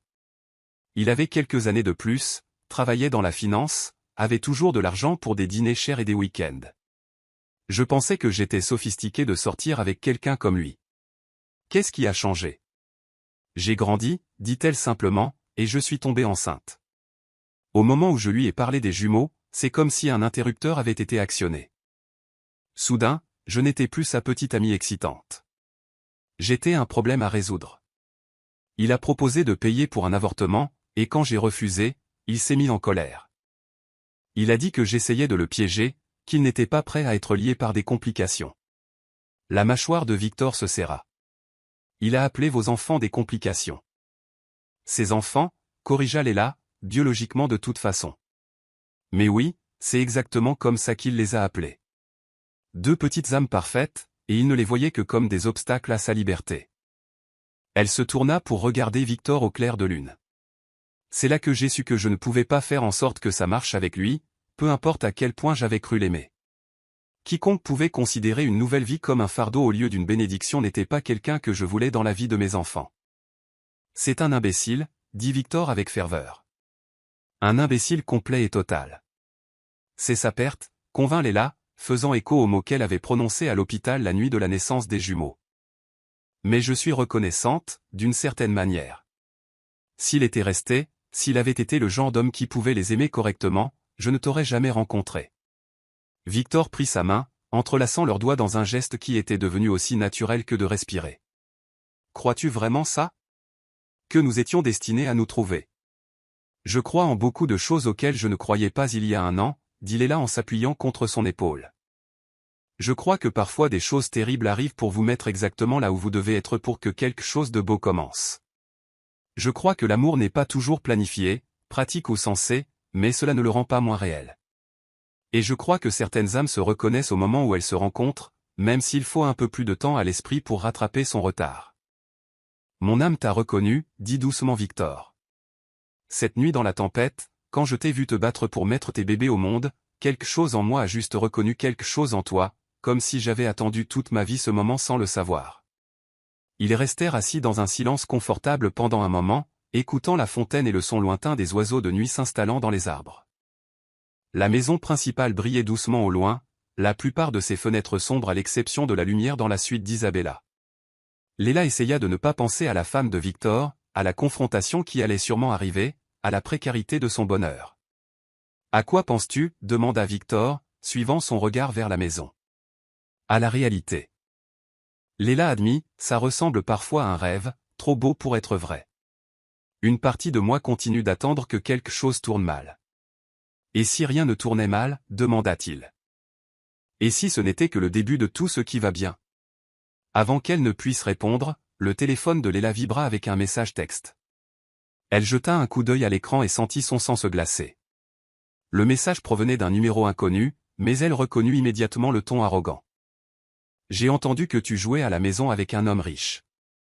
J'espère que tu en profites tant que ça dure. Nous devons parler. Victor remarqua immédiatement sa tension soudaine. Qu'est-ce que c'est? Léla lui montra le message, regardant son expression s'assombrir en le lisant. Tristan, dit-elle inutilement. Comment a-t-il eu ton numéro? Je ne sais pas. Je l'ai changé après avoir déménagé ici. Mais elle se sentit mal. La belle paix de la soirée brisée par le rappel que leur bonheur existait dans une bulle que d'autres pouvaient percer à volonté. Victor se leva brusquement, faisant les 100 pas jusqu'au bord de la fontaine et revenant. Ça s'arrête maintenant, dit-il, sa voix portant l'autorité d'un homme habitué à résoudre les problèmes de manière décisive. Je vais faire tracer ce numéro par mon équipe de sécurité, et je te procurerai un nouveau téléphone demain avec un numéro que seul toi, moi et Madame Langlais connaîtrons. Victor, tu ne peux pas me protéger de tout. Regarde-moi faire, dit-il en se tournant pour lui faire face avec des yeux qui brillaient d'argent au clair de lune. Léla, toi et ces bébés êtes les choses les plus importantes dans mon monde. Je te protégerai absolument de tout ce que je peux, et j'éliminerai tout ce qui menace ta paix ou ta sécurité. La féroce protectivité dans sa voix aurait dû lui faire peur, mais au lieu de cela, elle se sentit chérie d'une manière qu'elle n'avait jamais connue. Tristan l'avait fait se sentir comme un fardeau, comme quelqu'un dont les problèmes étaient les siens à résoudre. Victor la faisait se sentir comme quelqu'un qui valait la peine d'être défendu. « Je t'aime », dit-elle. Les mots sortirent plus intenses qu'elle ne l'avait prévu. Le changement dans son expression fut immédiat et dévastateur. La colère fondit, remplacée par quelque chose de si tendre que sa poitrine lui fit mal. Il revint vers elle en deux enjambées et lui prit le visage entre ses mains. « Je t'aime aussi », dit-il en pressant son front contre le sien. Plus que je ne savais qu'il était possible d'aimer quelqu'un, et je te le promets, Léla, Tristan ou quiconque veut te faire du mal devra d'abord passer par moi. Il l'embrassa alors, doucement et férocement et plein de promesses, tandis que quelque part dans l'obscurité, un message texte d'un autre numéro illuminait son ancien téléphone. Bientôt, chérie. Très bientôt. Yves mais aucun d'eux ne vit ce message. Et pour une nuit parfaite de plus, ils purent croire que l'amour pourrait en fait suffire à tenir les tempêtes à distance. Chapitre 6, quand les tempêtes se rencontrent. Le gala de charité de l'hôpital pour enfants devait être le couronnement social de la saison pour Isabella. Organisé dans la salle de bal de l'hôtel le plus prestigieux de Boston, il attirait l'élite de la ville comme des papillons de nuit vers une flamme l'ancienne et la nouvelle fortune, se mêlant autour de champagne et de dîner à sept plats tout en prétendant que leur contribution caritative n'était pas principalement motivée par des déductions fiscales et un positionnement social. Léla n'avait pas voulu y assister. L'invitation était arrivée, adressée à M et Madame Victor Voss et invité.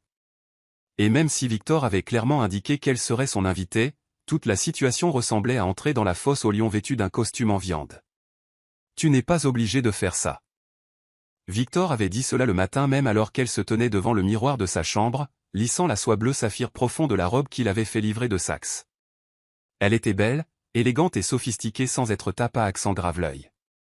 Mais elle avait l'impression de revêtir une armure pour la bataille. Si, je le dois, avait-elle répondu, croisant son regard dans le miroir. Je ne peux pas me cacher dans le cottage pour toujours, et si je dois faire partie de ta vie, je dois faire partie de tout. Elle ajouta avec un sourire plus courageux qu'elle ne le ressentait. D'ailleurs, quelqu'un doit s'assurer que tu ne passes pas toute la soirée à parler affaires dans un coin. Stella et Jasper restaient avec Madame Langlais pour la soirée, un arrangement qui avait pris des semaines à négocier. Madame Langlais avait finalement convaincu Léla que les bébés seraient en parfaite sécurité et que les nouvelles mères avaient besoin de soirées occasionnelles pour se souvenir qu'elles étaient aussi des femmes. Maintenant, debout dans la salle de bal de l'hôtel entourée de l'aristocratie sociale de Boston, Léla commençait à penser qu'elle aurait dû écouter ses instincts et rester à la maison. La soirée avait assez bien commencé. Victor avait été le parfait gentleman, la présentant à ses associés et amis de longue date avec une fierté et une affection sincères. « Voici Léla Carter », disait-il, sa main chaude et rassurante sur le bas de son dos. « Elle gère mon domaine et rend ma vie infiniment plus belle. » La plupart des gens avaient été polis, voire chaleureux. La grâce et l'intelligence naturelle de Léla avaient rapidement conquis les quelques personnes qui auraient pu être enclines à juger, et son expérience d'infirmière lui donnait un terrain d'entente avec les médecins et les administrateurs d'hôpitaux présents. Mais elle avait senti les yeux d'Isabella sur elle toute la soirée, comme un poids physique. La femme de Victor était stupéfiante de la manière que l'argent, l'éducation et une sélection génétique soignée peuvent créer oblonde et élégante dans une robe de couleur crème qui coûtait probablement plus cher que la voiture de la plupart des gens. Elle se déplaçait dans la salle de bal comme une reine tenant sa cour, faisant la bise à travers les conversations avec l'aisance de quelqu'un qui avait été préparé pour ce rôle depuis sa naissance. Elle avait à peine reconnu la présence de Léla, n'offrant qu'un signe de tête froid lorsque Victor avait fait les présentations au début de la soirée. Mais Léla pouvait sentir le calcul derrière ses yeux bleus glaciers, l'évaluation d'un prédateur décidant de la meilleure façon d'éliminer une menace. L'attaque eut lieu pendant la partie vente aux enchères de la soirée. Léla s'était excusée pour aller aux toilettes des dames, ayant besoin d'un moment loin de l'expérience sensorielle écrasante de trop de gens, trop de parfums et trop de conversations se déroulant en même temps.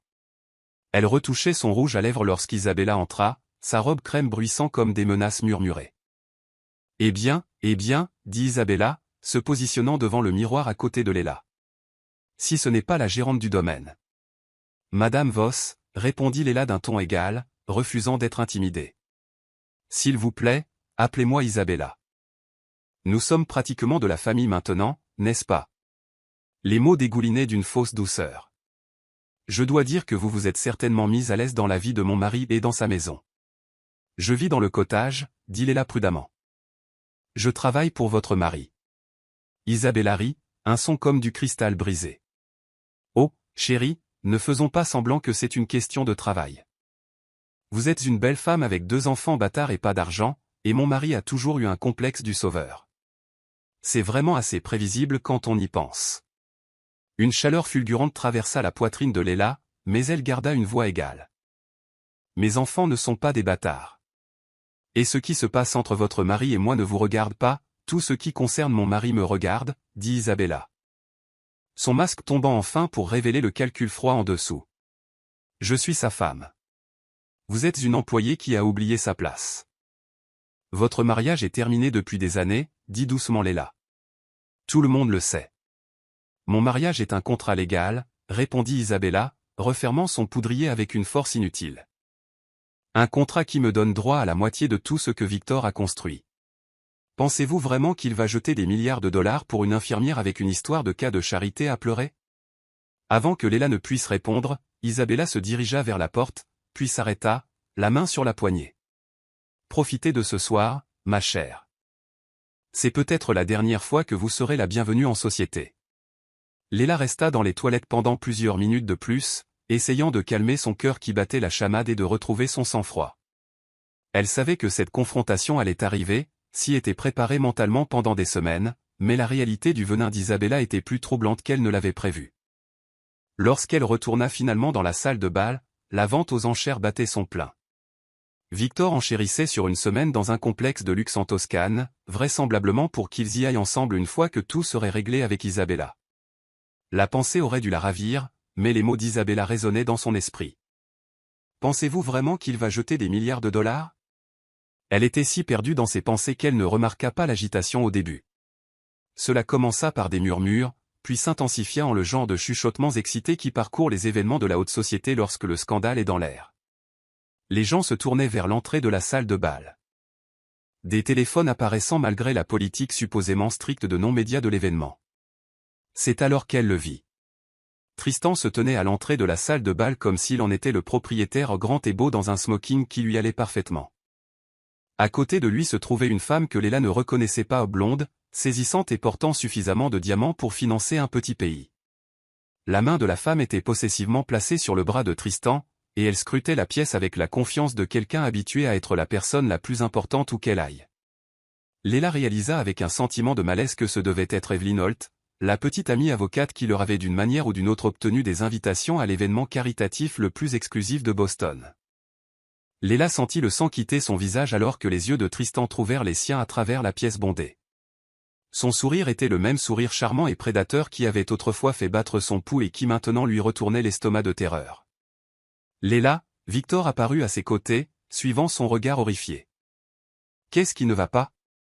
Tu as l'air d'avoir vu un fantôme. » Tristan, murmura-t-elle.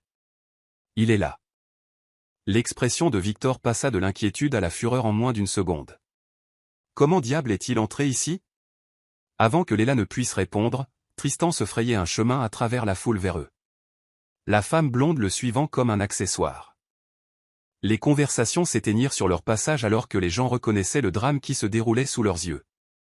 Léla, dit Tristan en arrivant à leur hauteur, sa voix portant juste assez de chaleur pour paraître sincère à tous les indiscrets. Tu es magnifique. La maternité te va bien. Tristan, sa voix était stable, mais Victor pouvait la sentir trembler à côté de lui. Je ne crois pas que nous ayons été présentés. Tristan continua, tendant la main à Victor avec une confiance exercée. Tristan Reed. Je suis le père de Stella et Jasper. Les mots frappèrent la salle de bal comme une bombe. Les conversations s'arrêtèrent complètement maintenant, et Léla pouvait sentir des centaines d'yeux sur eux. Des smartphones enregistrant discrètement ce qui allait clairement être l'événement social de la saison. Victor ignora la main tendue de Tristan. Vous avez renoncé à vos droits parentaux, dit-il doucement. Sa voix portant un calme mortel. Vous n'avez aucune revendication sur ces enfants. Le sourire de Tristan s'élargit. En fait, ce n'est pas tout à fait exact. Vous voyez, je n'ai jamais rien signé. J'ai peut-être abandonné mes responsabilités temporairement, mais je n'ai jamais légalement renoncé à mes droits parentaux. Irrégularité. Léla retrouva sa voix, bien qu'elle soit sortie plus aiguë qu'elle ne l'aurait voulu. Pas des irrégularités, corrigea doucement Evelyn Holt. Des opportunités légales. Tristan a peut-être été absent, mais il n'a jamais formellement mis fin à ses droits parentaux. Cela signifie qu'il a tout à fait le droit de demander la garde, des droits de visite et des arrangements de pension alimentaire. Que voulez-vous ? Demanda Victor, se plaçant légèrement devant Léla dans un geste à la fois protecteur et possessif. Je veux voir mes enfants, dit Tristan. Sa voix assez forte pour être entendue par les observateurs intéressés qui les entouraient. Je veux faire partie de leur vie. Est-ce si déraisonnable ? Vous les avez abandonnés, dit Léla. Sa voix se renforçant de colère. Vous les avez appelés des complications et vous êtes partis. J'étais jeune et effrayé, répondit Tristan, et si elle ne l'avait pas si bien connu, Léla aurait pu croire au regret dans sa voix. J'ai fait des erreurs, mais j'ai grandi, et je veux arranger les choses. Comme c'est touchant, vint la voix d'Isabella de derrière eux. Elle s'était matérialisée pendant la confrontation comme un requin sentant le sang dans l'eau. Un père qui veut renouer avec ses enfants. Comment quelqu'un pourrait-il s'opposer à un désir aussi noble ? Les pièces s'emboîtèrent dans l'esprit de Léla avec une clarté horrifiante. Tristan et Isabella travaillaient ensemble. D'une manière ou d'une autre, ils s'étaient trouvés et avaient décidé que leur ennemi commun était le bonheur qu'elle avait trouvé avec Victor. Ce n'est ni le moment ni l'endroit pour cette conversation, dit Victor. Sa voix portant l'autorité d'un homme habitué à mettre fin aux discussions quand il le choisissait. Si vous avez des préoccupations légales, vous pouvez les aborder avec mes avocats. Oh, mais c'est l'endroit parfait, dit doucement Isabella. Après tout le monde devrait savoir avec quel genre de femme vous avez passé votre temps. Une femme qui éloigne les enfants d'un homme de leur père, qui emménage avec un homme marié. Qui, ça suffit, dit Victor. Sa voix coupant les mots d'Isabella comme une lame. Léla. Nous partons. Mais alors qu'ils se tournaient pour partir, la voix de Tristan les suivit, parfaitement audible dans la salle de bal désormais silencieuse. Je te verrai au tribunal, Léla. Je verrai mes enfants bientôt. Le trajet de retour fut silencieux, à l'exception du bruit des larmes silencieuses de Léla. Victor conduisait avec une fureur contenue, les jointures blanches sur le volant, tandis que Léla regardait par la fenêtre les lumières de la ville qui défilaient. Je suis tellement désolé, murmura-t-elle finalement alors qu'il passait les grilles du domaine. J'ai tout gâché. Victor gara la voiture et se tourna pour lui faire face. Son expression féroce d'amour et de détermination. Tu n'as rien gâché, dit-il. Ils nous ont tendu une embuscade, mais cela ne veut pas dire qu'ils ont gagné. Léla, regarde-moi. Elle se tourna pour croiser son regard, et ce qu'elle y vit lui coupa le souffle au pas de la colère contre elle, pas de regret pour la scène publique, mais un dévouement absolu et inébranlable. Je pensais ce que j'ai dit dans le jardin cette nuit-là, lui dit-il. Quiconque veut te faire du mal devra d'abord passer par moi. Tristan, Isabella, qui que ce soit d'autre qui veut jouer à des jeux, ils n'ont aucune idée de ce à quoi ils s'attaquent. Et s'il peut vraiment prendre les enfants, demanda Léla, exprimant sa plus grande peur. Et si Evelyn Holt est aussi bonne qu'elle le pense ? Alors nous nous battrons contre lui avec tout ce que nous avons, dit simplement Victor. Nous engagerons les meilleurs avocats que l'argent puisse acheter. Nous rassemblerons des preuves de son abandon et de son caractère, et nous prouverons que ces bébés sont exactement là où ils doivent être avec leur mère, dans un foyer où ils sont aimés, voulus et en sécurité. Et si nous perdons ? Victor lui prit le visage entre ses mains, ses pouces essuyant ses larmes. Nous ne perdrons pas, dit-il, avec une confiance tranquille. Parce que nous avons quelque chose qu'ils n'ont pas, qu'est-ce que c'est? La vérité, dit-il en pressant son front contre le sien. Et l'amour. Et l'un l'autre. C'est plus que suffisant pour gagner n'importe quelle guerre qu'ils veulent commencer. Il l'embrassa alors, doucement et férocement et plein de promesses. Et pendant un instant, Léla se laissa croire que l'amour pouvait vraiment tout conquérir. Mais alors qu'ils se dirigeaient ensemble vers le cottage, elle ne pouvait se défaire du sentiment que la vraie bataille ne faisait que commencer. À l'intérieur du cottage, Madame Langlais attendait avec un rapport indiquant que les deux bébés avaient été des anges parfaits toute la soirée. Stella et Jasper dormaient paisiblement dans leur lit d'enfant, ignorant complètement que leur monde venait d'être menacé par des forces qui les dépassaient. « Comment était le gala » demanda Madame Langlais, puis elle jeta un coup d'œil à leur visage et n'attendit pas de réponse. « Je vais mettre la bouilloire en marche » dit-elle simplement. Léla ressentit une vague de gratitude pour cette femme qui semblait savoir exactement ce dont on avait besoin dans n'importe quelle situation. Autour d'un thé dans la cuisine du cottage, ils racontèrent tout à Madame Langlais. Elle écouta sans interruption, son expression devenant plus sérieuse à chaque détail. « Tristan Reed, dit-elle quand ils eurent fini, je vais faire une vérification de ses antécédents par notre équipe de sécurité immédiatement. Et Evelyn Holt, je connais ce nom. Elle est ambitieuse, chère, et elle ne prend pas de cas qu'elle ne pense pas pouvoir gagner. Ce n'est pas exactement rassurant, dit Léla. En fait, si. Madame Langlais répondit, parce que cela signifie qu'ils pensent avoir quelque chose de solide. Ce qui signifie que nous savons à quoi nous avons affaire. Mieux vaut affronter un ennemi connu qu'un ennemi inconnu. Le téléphone de Victor vibra avec un message texte. Il y jeta un coup d'œil, et son expression s'assombrit encore. « Quoi maintenant » demanda Léla. « Nathaniel Sterling » dit Victor en lui montrant le message. « L'ami d'Isabella. Il veut qu'on se voie pour prendre un verre demain pour discuter de la situation. Apparemment, il pense qu'on peut trouver une sorte d'arrangement. » Quel genre d'arrangement? Le genre où je leur donne ce qu'ils veulent, et tout le monde s'en va tranquillement, dit sombrement Victor. Le genre où toi et les bébés disparaissaient de ma vie, Isabella continue de jouer la femme en deuil. Et Tristan a l'air du père repenti qui se bat pour ses enfants. Et que vas-tu lui dire? Le sourire de Victor était aussi tranchant qu'une lame. Je vais lui dire que s'il veut une guerre, il a choisi le mauvais adversaire. Et puis je vais le détruire si complètement qu'il regrettera de n'avoir jamais entendu le nom de Voss. Madame Langlais se racla délicatement la gorge. Peut-être, dit-elle, devrions-nous envisager une approche plus stratégique. Monsieur Voss, vous êtes un homme d'affaires. Vous savez que la meilleure façon de gagner une guerre est de ne jamais laisser votre ennemi vous voir venir. Que suggérez-vous? Nous jouons leur jeu, dit-elle simplement. Nous leur laissons croire qu'ils gagnent pendant que nous rassemblons tout ce dont nous avons besoin pour les détruire correctement. Tristan Reed a renoncé à ses droits parentaux aux documents falsifiés ou non. Il y aura des dossiers, des témoins, des preuves de son caractère. Isabella a mené un style de vie très coûteux avec votre argent tout en ayant une liaison.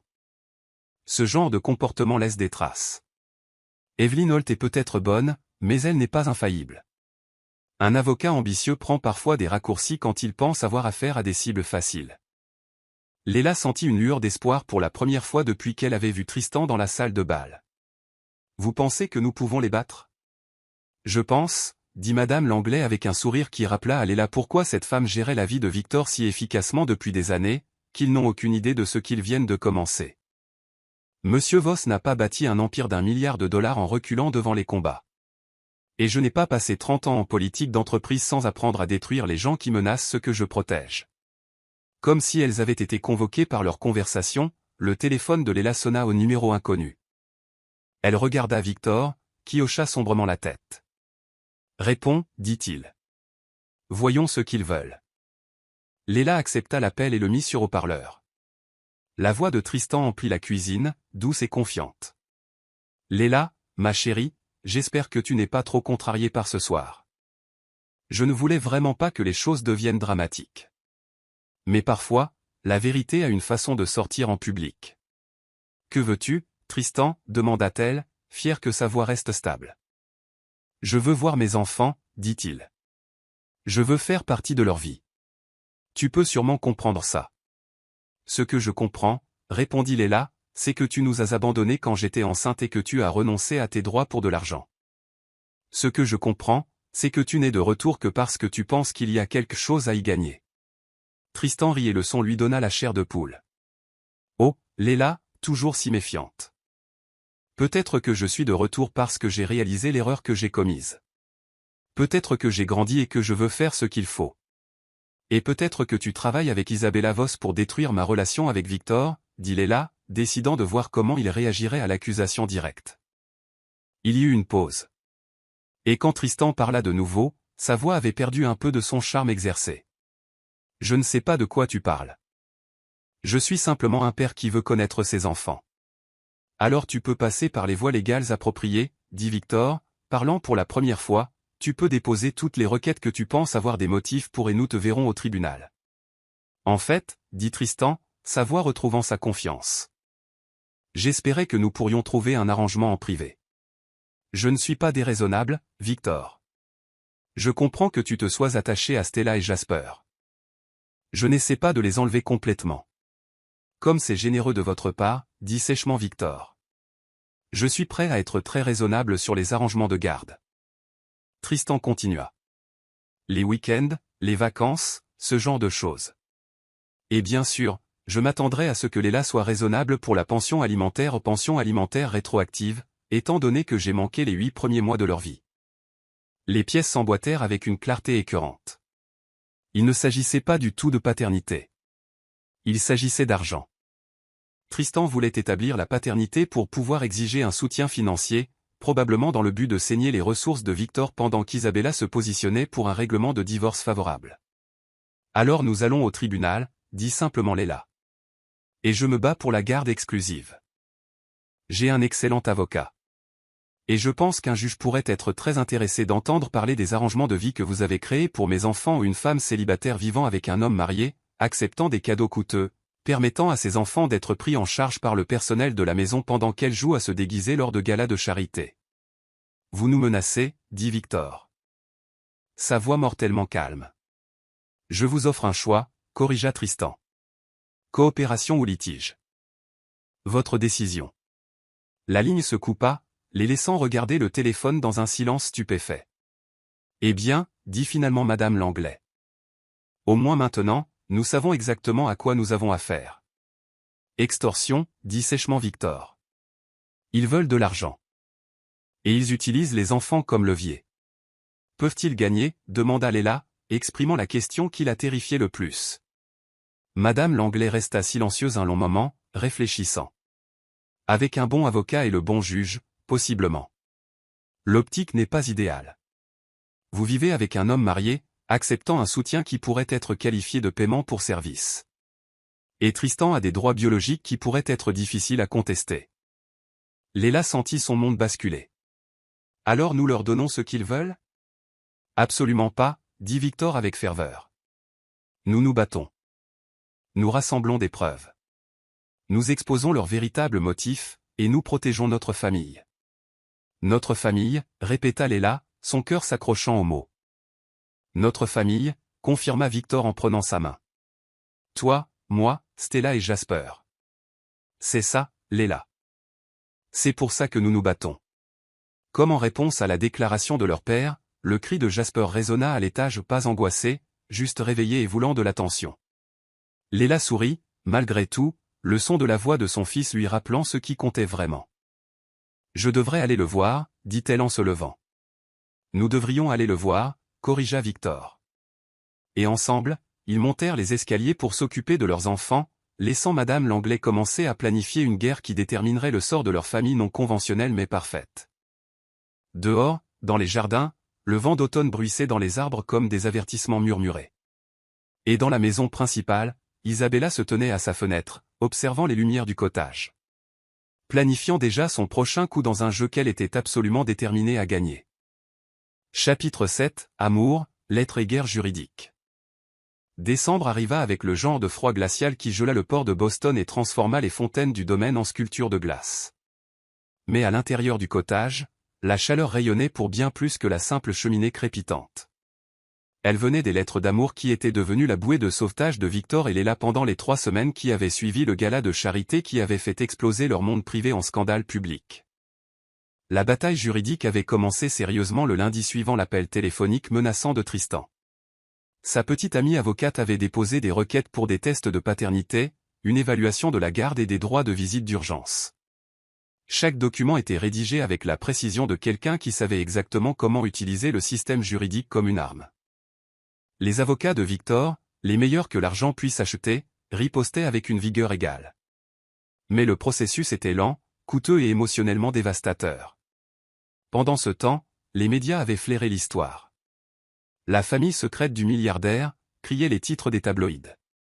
Amour, enfant, scandale secoue la société de Boston.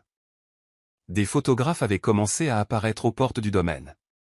Des téléobjectifs braqués sur les fenêtres du cottage, espérant apercevoir la femme et les enfants au centre du drame. C'est dans cette atmosphère de siège et de surveillance que Victor et Léla avaient redécouvert le pouvoir des mots écrits. La première lettre était apparue sur l'oreiller de Léla 3 jours après le gala, écrite de l'écriture distinctive de Victor sur du papier qui sentait légèrement son eau de Cologne. Ma très chère Léla, je sais que ces derniers jours ont été écrasantes, et je sais que tu te demandes si notre amour vaut le prix que tout le monde semble déterminé à nous faire payer. Je t'écris ceci parce que j'ai besoin que tu comprennes quelque chose avec une clarté absolue. Tu n'es pas un fardeau à supporter ou un problème à résoudre. Tu es la réponse à des questions que je ne savais même pas que je me posais. Avant toi, j'étais un homme qui mesurait le succès en rapport trimestriel et en cours de bourse. J'avais tout ce que l'argent pouvait acheter et rien qui comptait.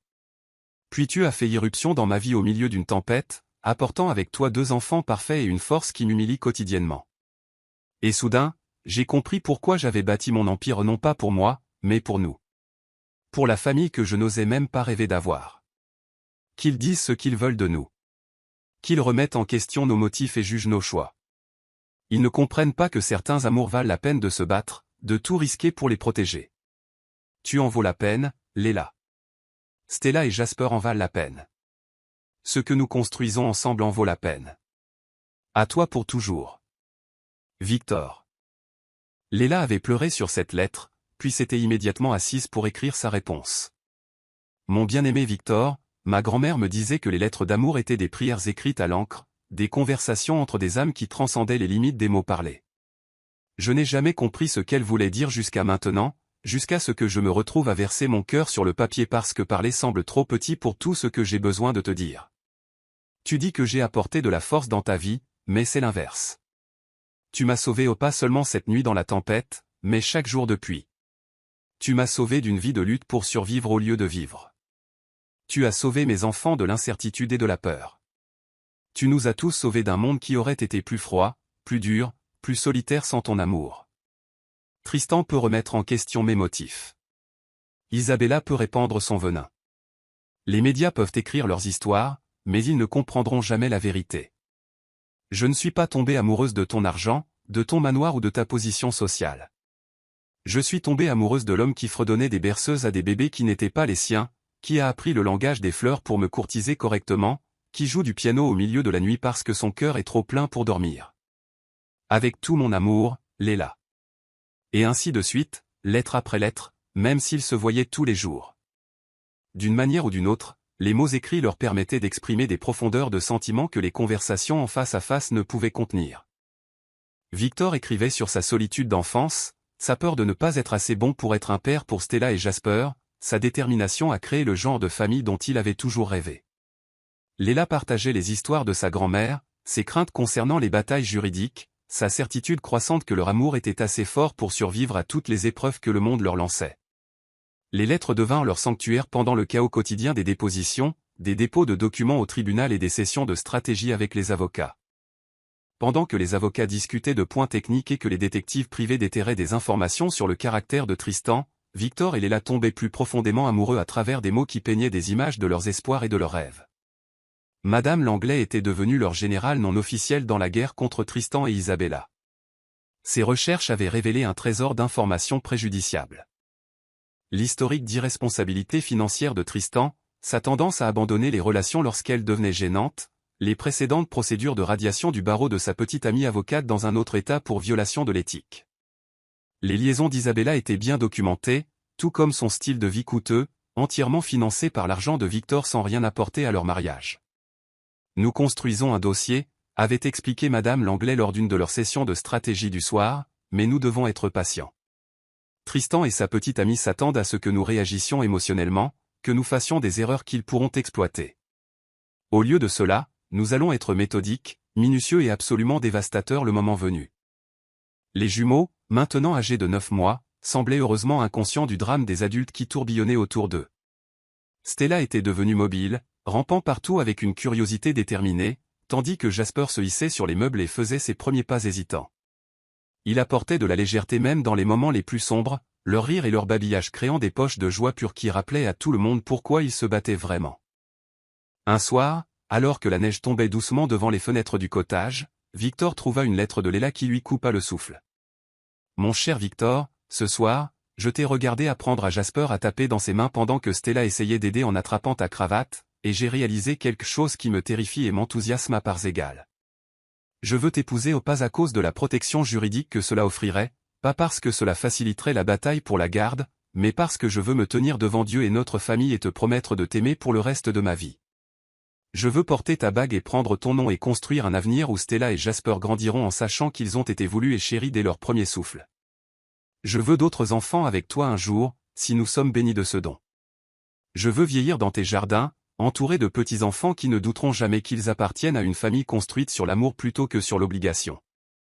Je sais que le moment est terrible avec tout ce qui se passe. Je sais que les gens diront que nous nous précipitons, que nous prenons des décisions basées sur une stratégie juridique plutôt que sur l'amour. Mais mon cœur ne se soucie pas du timing ou de l'opinion publique. Mon cœur sait ce qu'il veut, et il te veut, pour toujours et à jamais. Dis-moi que je ne suis pas folle de rêver de robe blanche et d'alliance pendant que des avocats essaient de m'enlever mes enfants. Dis-moi que tu en rêves aussi. À toi entièrement. Léla. Victor lut la lettre 3 fois, puis se dirigea vers le piano où il composa une mélodie qui ressemblait à des cloches de mariage, des promesses et tout l'espoir de son cœur. Quand il eut fini de jouer, il s'assit pour écrire la lettre la plus importante de sa vie. Ma bien-aimée future épouse. Tu n'es pas folle. Je porte la bague de fiançailles de ma grand-mère dans ma poche depuis 2 semaines, attendant le bon moment pour te poser la question qui me brûle la poitrine depuis la nuit où nous avons dansé pour la première fois. Je veux t'épouser. Léla Carter. Je veux adopter Stella et Jasper légalement et leur donner la sécurité de savoir qu'ils nous appartiennent pour toujours. Je veux construire le genre d'histoire d'amour que nos enfants raconteront à leurs enfants. La bague appartenait à ma grand-mère, un simple diamant solitaire, entouré de pierres plus petites qui captent la lumière comme des étoiles. Elle t'aurait aimé, aurait compris que certaines femmes valent la peine d'attendre toute une vie pour les trouver. Demain soir, après que les bébés seront endormis, rejoins-moi dans le salon de musique. J'ai une question à te poser correctement. Quand le pour toujours commencera? Victor. Le lendemain soir, Léla se tenait à l'entrée du salon de musique, portant la robe saphir du gala, ses cheveux noirs détachés autour de ses épaules. Victor était au piano, jouant la mélodie qu'il avait composée après avoir lu sa lettre. Leur mélodie, celle qui racontait l'histoire de la façon dont 2 âmes brisées avaient trouvé leurs pièces manquantes l'une dans l'autre. Quand la musique s'arrêta, il se tourna pour la trouver, le regardant avec des larmes de joie coulant sur son visage. Sans un mot, il s'agenouilla à côté du banc du piano, sortant une bague qui capta la lumière de la lampe comme de la lumière stellaire capturée. « Léla Carter, dit-il, la voix rauque d'émotion. Veux-tu m'épouser? Veux-tu me laisser t'aimer, toi, Stella et Jasper pour le reste de ma vie? Veux-tu construire une famille avec moi assez forte pour affronter n'importe quelle tempête? » Oui, murmura-t-elle, puis plus fort. Oui, oui, oui. Alors qu'il glissait la bague à son doigt et la prenait dans ses bras pour un baiser qui avait le goût des promesses et du pour toujours. Dehors, la neige continuait de tomber sur les jardins où ils avaient appris à s'aimer, tandis qu'à l'intérieur du cottage, 2 bébés dormaient paisiblement. Ignorant que leur monde venait de devenir infiniment plus sûr, les batailles juridiques continueraient. Les médias s'en donneraient à cœur joie, mais rien de tout cela n'avait d'importance maintenant. Ils étaient fiancés. Ils étaient amoureux, et ils étaient prêts à affronter tout ce qui allait suivre ensemble. Chapitre 8, l'art de la belle vengeance. Janvier apporta une vague de froid qui gela le port de Boston et transforma les fontaines du domaine en sculptures de glace. Mais à l'intérieur du cottage, la bague de fiançailles de Léla captait la lumière du feu et projetait des arcs-en-ciel sur les murs alors qu'elle donnait le biberon du matin à Stella. 3 semaines s'étaient écoulées depuis la demande en mariage de Victor. 3 semaines à planifier un mariage tranquille au printemps pendant que leurs avocats se préparaient pour l'audience de garde qui déterminerait l'avenir de leur famille. L'assaut juridique de Tristan s'était intensifié depuis que la nouvelle de leur fiançailles avait fuité dans la presse. Sa petite amie avocate avait déposé requête sur requête. Chacune était conçue pour dépeindre Léla comme une mère indigne qui avait abandonné le bien-être de ses enfants pour la richesse. Les tabloïds s'en donnaient à cœur joie avec des titres comme « La manœuvre désespérée de la croqueuse de diamants » et « La mère de l'enfant du milliardaire riposte ». Mais l'enquête de Madame Langlais avait finalement porté ses fruits, et aujourd'hui, ils allaient commencer leur contre-attaque. « Es-tu prête pour ça ?» demanda Victor, ajustant sa cravate dans le miroir du couloir du cottage. Il se rendait au bureau de son avocat pour une dernière session de stratégie avant l'audience de garde prévue la semaine suivante. « Aussi prête que je ne le serai jamais, » répondit Léla, installant Jasper dans son siège auto pendant que Madame Langlais rassemblait le sac à langer de Stella. Les jumeaux passeraient la journée avec leur nounou dévoué pendant que leurs parents se préparaient à la guerre juridique. Les bureaux d'avocats de Sterling, Grant et associés occupaient les 3 derniers étages d'une tour de verre dans le centre-ville de Boston. Des sols en marbre et des lambris en acajou conçus pour intimider le conseil adverse. Mais aujourd'hui, Léla se sentait confiante en entrant dans la salle de conférence où leur équipe juridique avait rassemblé des preuves qui détruiraient le cas et la réputation de Tristan simultanément. Edward Sterling, l'avocat principal de Victor, était un homme aux cheveux argentés d'une 60aine d'années qui avait bâti sa carrière en défendant des clients fortunés contre exactement le genre d'attaques opportunistes que Tristan menait. Sur la table de conférence se trouvaient des piles de documents, de photographies et de fichiers numériques qui racontaient l'histoire du vrai caractère de Tristan. « Mesdames et messieurs, » commença Sterling, sa voix portant l'autorité de quelqu'un habitué à commander les salles d'audience, nous avons suffisamment de preuves pour non seulement faire échouer la demande de garde de Tristan Reed, mais aussi pour nous assurer qu'il ne dérangera plus jamais cette famille. Les preuves étaient dévastatrices. Les dossiers financiers de Tristan montraient un schéma d'irresponsabilité s'étalant sur des années, des prêts non remboursés, une pension alimentaire impayée d'une relation précédente, des cartes de crédit au maximum pour des jeux d'argent et des achats de luxe qu'il ne pouvait pas se permettre.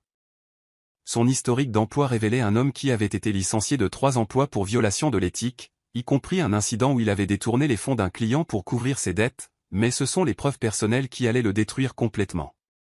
Des détectives privés avaient découvert l'historique de violence domestique de Tristan, y compris une ordonnance restrictive déposée par une ex-petite amie à Chicago, et des rapports de police documentant son tempérament explosif. Le plus accablant de tous, ils avaient des images de sécurité de la clinique où Léla avait travaillé, montrant Tristan la menaçant lorsqu'elle lui avait parlé de la grossesse. Il a dit, et je cite, lut Sterling dans la transcription, « Débarrasse-toi d'eux, ou je m'assurerai que tu le regrettes pour le reste de ta vie. » Cela a été enregistré sur le système de sécurité de la clinique et montre clairement son attitude envers les enfants qu'il prétend maintenant aimer. Léla sentit un frisson se souvenir de cette nuit. Elle était enceinte de 6 mois, épuisée par un double quart de travail, et Tristan l'avait coincée sur le parking en exigeant qu'elle interrompe la grossesse ou donne les bébés à l'adoption. Sa rage, lorsqu'elle avait refusé, avait été terrifiante, et elle avait su à ce moment-là que tout ce qu'elle avait cru ressentir pour lui était complètement mort. « Et sa petite amie avocate ?» demanda Victor. Sterling sourit sombrement. Evelyn Holt fait face à des procédures de radiation du barreau dans l'Illinois pour violation des fonds des clients. Elle a fui au Massachusetts dans l'espoir de reconstruire sa pratique, mais elle a exercé ici sans licence appropriée. Chaque requête qu'elle a déposée au nom de Tristan est légalement invalide, et elle pourrait faire face à des accusations criminelles pour exercice illégal de la profession d'avocat. « Alors, nous les avons, » dit Léla, osant à peine y croire. « Complètement, » confirma Sterling. « Mais nous n'allons pas seulement les vaincre. Nous allons nous assurer qu'ils ne pourront plus jamais menacer votre famille. Tristan fera face à des accusations criminelles pour les documents falsifiés qu'il a utilisés pour contester les papiers d'adoption. Evelyn sera arrêtée pour exercice illégal de la profession d'avocat, et tous deux seront responsables des frais de justice que vous avez engagés pour vous défendre contre leur cas frauduleux. Pendant ce temps, leur enquête sur Isabella avait révélé des informations tout aussi préjudiciables. Sa liaison avec Nathaniel Sterling était bien documentée, y compris des photographies d'eux ensemble dans des hôtels enregistrés sous de faux noms et des dossiers financiers montrant que Nathaniel avait payé pour ses virées shopping et ses soins au spa. Plus important encore, ils découvrirent qu'Isabella avait systématiquement volé les fondations caritatives qu'elle gérait, détournant les dons pour son usage personnel. Isabella a détourné plus de 2 millions de dollars de diverses œuvres de bienfaisance au cours des 3 dernières années, expliqua Sterling, les preuves sont irréfutables. Virements bancaires, signatures falsifiées, registres de dons falsifiés. Lorsque cela sera révélé, elle fera face à des accusations fédérales pour fraude caritative. Comment les exposer sans paraître vindicatif, demanda Leila. Elle voulait la justice, mais elle ne voulait pas avoir l'air d'attaquer par dépit. Nous ne les exposons pas, dit Sterling avec un sourire. Nous les laissons s'exposer eux-mêmes. Le plan était d'une simplicité élégante. Plutôt que de divulguer eux-mêmes les informations préjudiciables, ils les fourniraient anonymement à la division des crimes en col blanc du FBI, à l'association du barreau du Massachusetts et à plusieurs journalistes d'investigation connus pour leurs révélations sur la fraude caritative. Tristan et Isabella feraient face à des conséquences qui sembleraient être le résultat naturel de leurs propres actions plutôt qu'une vengeance ciblée. Au cours des semaines suivantes, le plan se mit en marche avec une efficacité dévastatrice. Des agents du FBI arrivèrent au bureau d'Isabella avec des mandats de perquisition liés à la fraude caritative. L'association du barreau du Massachusetts lança une enquête sur la pratique illégale du droit. Les chaînes d'information locales diffusèrent des reportages sur le détournement de fonds caritatifs qui mettaient en évidence la photographie d'Isabella. Tristan fut arrêté à son hôtel pour tentative d'extorsion et de harcèlement. Lorsque les journalistes le prirent menotté sortant du bâtiment, sa petite amie avocate était introuvable. Elle avait fui Boston dès l'annonce de l'enquête de l'association du barreau. Mais le moment le plus satisfaisant arriva lorsque l'audience de garde fut appelée à l'ordre, et Tristan ne se présenta pas parce qu'il était assis dans une cellule de prison en attendant une caution pour des accusations de crime. Le juge rejeta toutes les requêtes liées à l'affaire et émit une ordonnance restrictive, empêchant Tristan de contacter Leila ou les jumeaux. Affaire classée sans préjudice, annonça le juge, son marteau résonnant dans la salle d'audience comme un glas pour les ambitions de Tristan. Étant donné l'abandon complet de M. Reed de ses enfants et ses problèmes juridiques actuels, ce tribunal ne voit aucun motif pour accorder une quelconque forme de garde ou de droit de visite. Ce soir-là, alors que la neige tombait doucement sur le domaine, Leila et Victor étaient assis dans le salon du cottage, regardant Stella et Jasper jouer sur une couverture devant la cheminée. Les jumeaux se babillaient dans leur langage secret, ignorant complètement que leur avenir venait d'être assuré pour toujours. « C'est fini, » dit Leila, osant à peine y croire. « Vraiment fini. »« Pas fini, » corrigea Victor en la rapprochant sur le canapé. « Juste le début. Tristan et Isabella étaient des obstacles à notre bonheur, mais ils n'ont jamais été l'histoire principale. L'histoire principale, c'est nous, toi et moi et ces bébés parfaits qui construisent une vie ensemble. Que arrive-t-il à Isabella maintenant? Prison fédérale, très probablement. Nathaniel Sterling a déjà demandé le divorce et prétend qu'il n'avait aucune connaissance de ses activités criminelles. Elle affrontera cela seule. Tout comme elle voulait que tout le monde affronte ses problèmes. Leila ressentit un moment de pitié pour la femme qui avait tant essayé de détruire leur bonheur, mais cela passa rapidement. Isabella avait fait ses choix, et maintenant elle en vivrait les conséquences. Le mariage, dit soudainement Leila, nous pouvons réellement planifier notre mariage sans regarder par-dessus nos épaules. Le sourire de Victor était radieux. En juin, dans la roseraie, comme nous en avons parlé, Stella en robe de demoiselle d'honneur, Jasper en porteur d'alliance, et toi en blanc, marchant vers moi à travers des fleurs qui sentent le paradis. Et après le mariage, continua Leila. Tu adoptes officiellement Stella et Jasper, leur donnant ton nom et toute la protection juridique qui en découle. Nous partons en lune de miel en Toscane, pendant que Madame Langley gâte les enfants à mort. Nous rentrons à la maison et commençons à travailler pour leur donner des frères et sœurs. Stella choisit ce moment pour se hisser sur la table basse et faire 3 pas chancelant vers sa mère. Son visage rayonnant de fierté pour son exploit. Jasper se mit immédiatement à ramper après elle, déterminé à ne pas être laissé pour compte. « Regarde-les » murmura Leila, regardant ses enfants avec des larmes de joie dans les yeux. « Ils sont parfaits. Ils sont en sécurité. Ils sont à nous. À nous pour toujours, » acquiesça Victor. Se levant pour attraper les 2 bébés avant qu'ils ne puissent tomber sur quelque chose de dangereux. Et bientôt, ils auront mon nom, ma protection juridique et tous les frères et sœurs que nous pourrons leur donner. Comme s'ils comprenaient la conversation, les 2 jumeaux se mirent à rire, leur rire remplissant le cottage du son de la joie pure. Dehors, le monde continuait de tourner. Les journaux imprimeraient leurs histoires de scandale et de rédemption. Et quelque part, Tristan était assis dans une cellule de prison, contemplant l'échec spectaculaire de ses plans. Mais à l'intérieur du cottage, une famille célébrait la victoire non pas par la destruction de leurs ennemis, mais par le bonheur simple et profond de l'amour qui avait survécu à toutes les épreuves et en était sorti plus fort que jamais. Leur vengeance était complète non pas parce qu'ils avaient détruit quelqu'un, mais parce qu'ils avaient construit quelque chose de beau que personne ne pourrait jamais leur enlever. Chapitre 9, des diamants sous la pluie. La pluie d'avril tambourinait contre les fenêtres du cottage avec le même rythme qui avait réuni Victor et Léla il y a exactement un an. Mais cette fois, la tempête ne portait que des promesses au lieu de l'incertitude. Demain marquerait l'anniversaire de cette nuit fatidique où un milliardaire brisé avait trouvé une femme en train d'accoucher devant une clinique et avait changé leur vie à tous les deux pour toujours. Léla se tenait à la fenêtre de sa chambre, regardant l'averse transformer les jardins du domaine en une peinture impressionniste d'argent et de verre. La bague de fiançailles de sa grand-mère captait la lumière de la lampe sur son doigt. Dans 12 heures, elle épouserait l'homme qui l'avait sauvée de la tempête et avait donné à ses enfants un père qui les aimait comme s'ils étaient nés de son propre cœur. Stella et Jasper, maintenant âgés de 13 mois et marchant avec la confiance déterminée des tout-petits qui possèdent le monde, faisaient la sieste paisiblement dans leur chambre. Stella était devenue une enfant pensive qui étudiait tout avec de sérieux yeux ambrés, tandis que Jasper s'était révélé être un explorateur intrépide qui traitait chaque jour comme une nouvelle aventure. Les deux enfants appelaient Victor, papa, depuis des mois, et demain ce titre deviendrait légalement vrai grâce à des papiers d'adoption qui seraient signés en même temps que leur certificat de mariage. La bataille pour la garde s'était terminée il y a 4 mois avec l'arrestation de Tristan et l'inculpation fédérale d'Isabella pour fraude caritative. Le cirque médiatique s'était finalement tourné vers de nouveaux scandales, laissant Victor et Léla libres de planifier leur mariage en paix. Ils avaient choisi une cérémonie simple dans la roseraie où ils étaient tombés amoureux, avec seulement leurs amis les plus proches et Madame Langlais comme témoin. Un léger coup à la porte interrompit sa rêverie. « Entrez » appela-t-elle, s'attendant à voir Madame Langlais avec les derniers détails du mariage.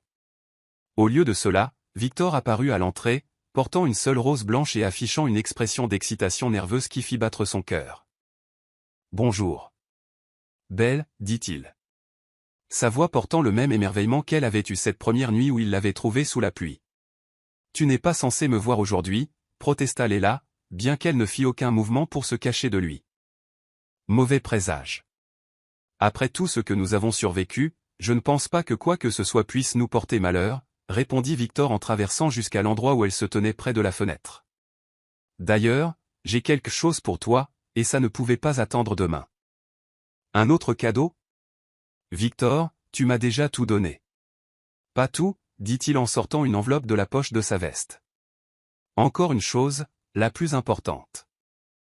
Léla ouvrit l'enveloppe pour trouver des billets d'avion, non pas les billets de première classe qu'elle s'attendait à recevoir pour leur lune de miel, mais quelque chose qui lui coupa le souffle de surprise. Téhéran, murmura-t-elle en lisant la destination. La patrie de ta grand-mère, expliqua Victor. Je sais qu'elle est morte avant que vous ne puissiez faire le voyage que vous aviez toujours prévu ensemble. J'espérais que nous pourrions peut-être y aller ensemble, pour que tu puisses voir les endroits dont elle t'a parlé. Visiter les jardins qu'elle décrivait dans sa poésie. Des larmes brouillèrent la vision de Léla alors qu'elle regardait les billets. Sa grand-mère avait parlé sans cesse des roseraies de Casevin, des anciens ponts de son enfance, des montagnes qui entouraient la ville où elle était née. Léla avait toujours rêvé de voir ces endroits, mais n'avait jamais eu l'argent ou l'occasion de voyager si loin. Victor, murmura-t-elle, j'ai organisé un traducteur et un guide spécialisé dans la recherche généalogique, continua-t-il.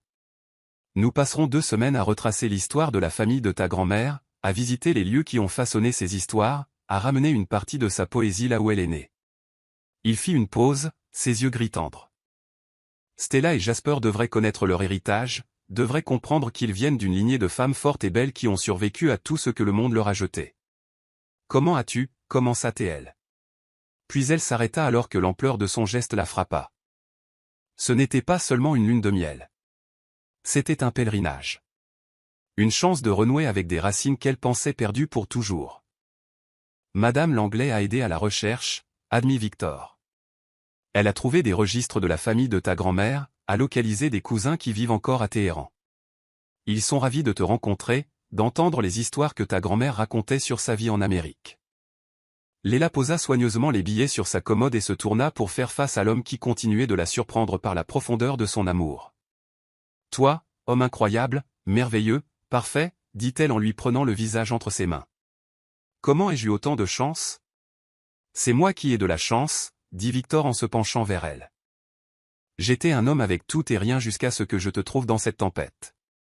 Maintenant, j'ai une famille, un but, une raison de construire quelque chose de beau au lieu de simplement accumuler des richesses.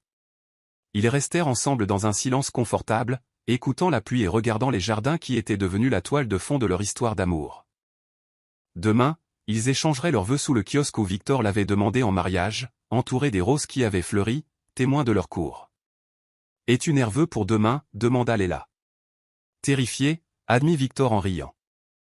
Pas de t'épouser, c'est la décision la plus facile que j'ai jamais prise. Mais de l'adoption, de devenir le père légal de Stella et Jasper. Et si je n'étais pas assez bon? Et si je ne pouvais pas leur donner tout ce qu'ils méritent? Regarde-moi, ordonna Léla, attendant que ses yeux rencontrent les siens. Tu es leur père depuis la nuit de leur naissance. Tu as changé leur couche, tu as fait les 100 pas avec eux pendant leur poussée dentaire, tu leur as lu des histoires pour dormir, tu leur as appris à marcher. Les papiers de demain ne font qu'officialiser ce qui est déjà vrai dans leur cœur. Et s'ils posent des questions sur Tristan un jour, nous leur dirons la vérité ou que leur père biologique n'était pas prêt à être un parent.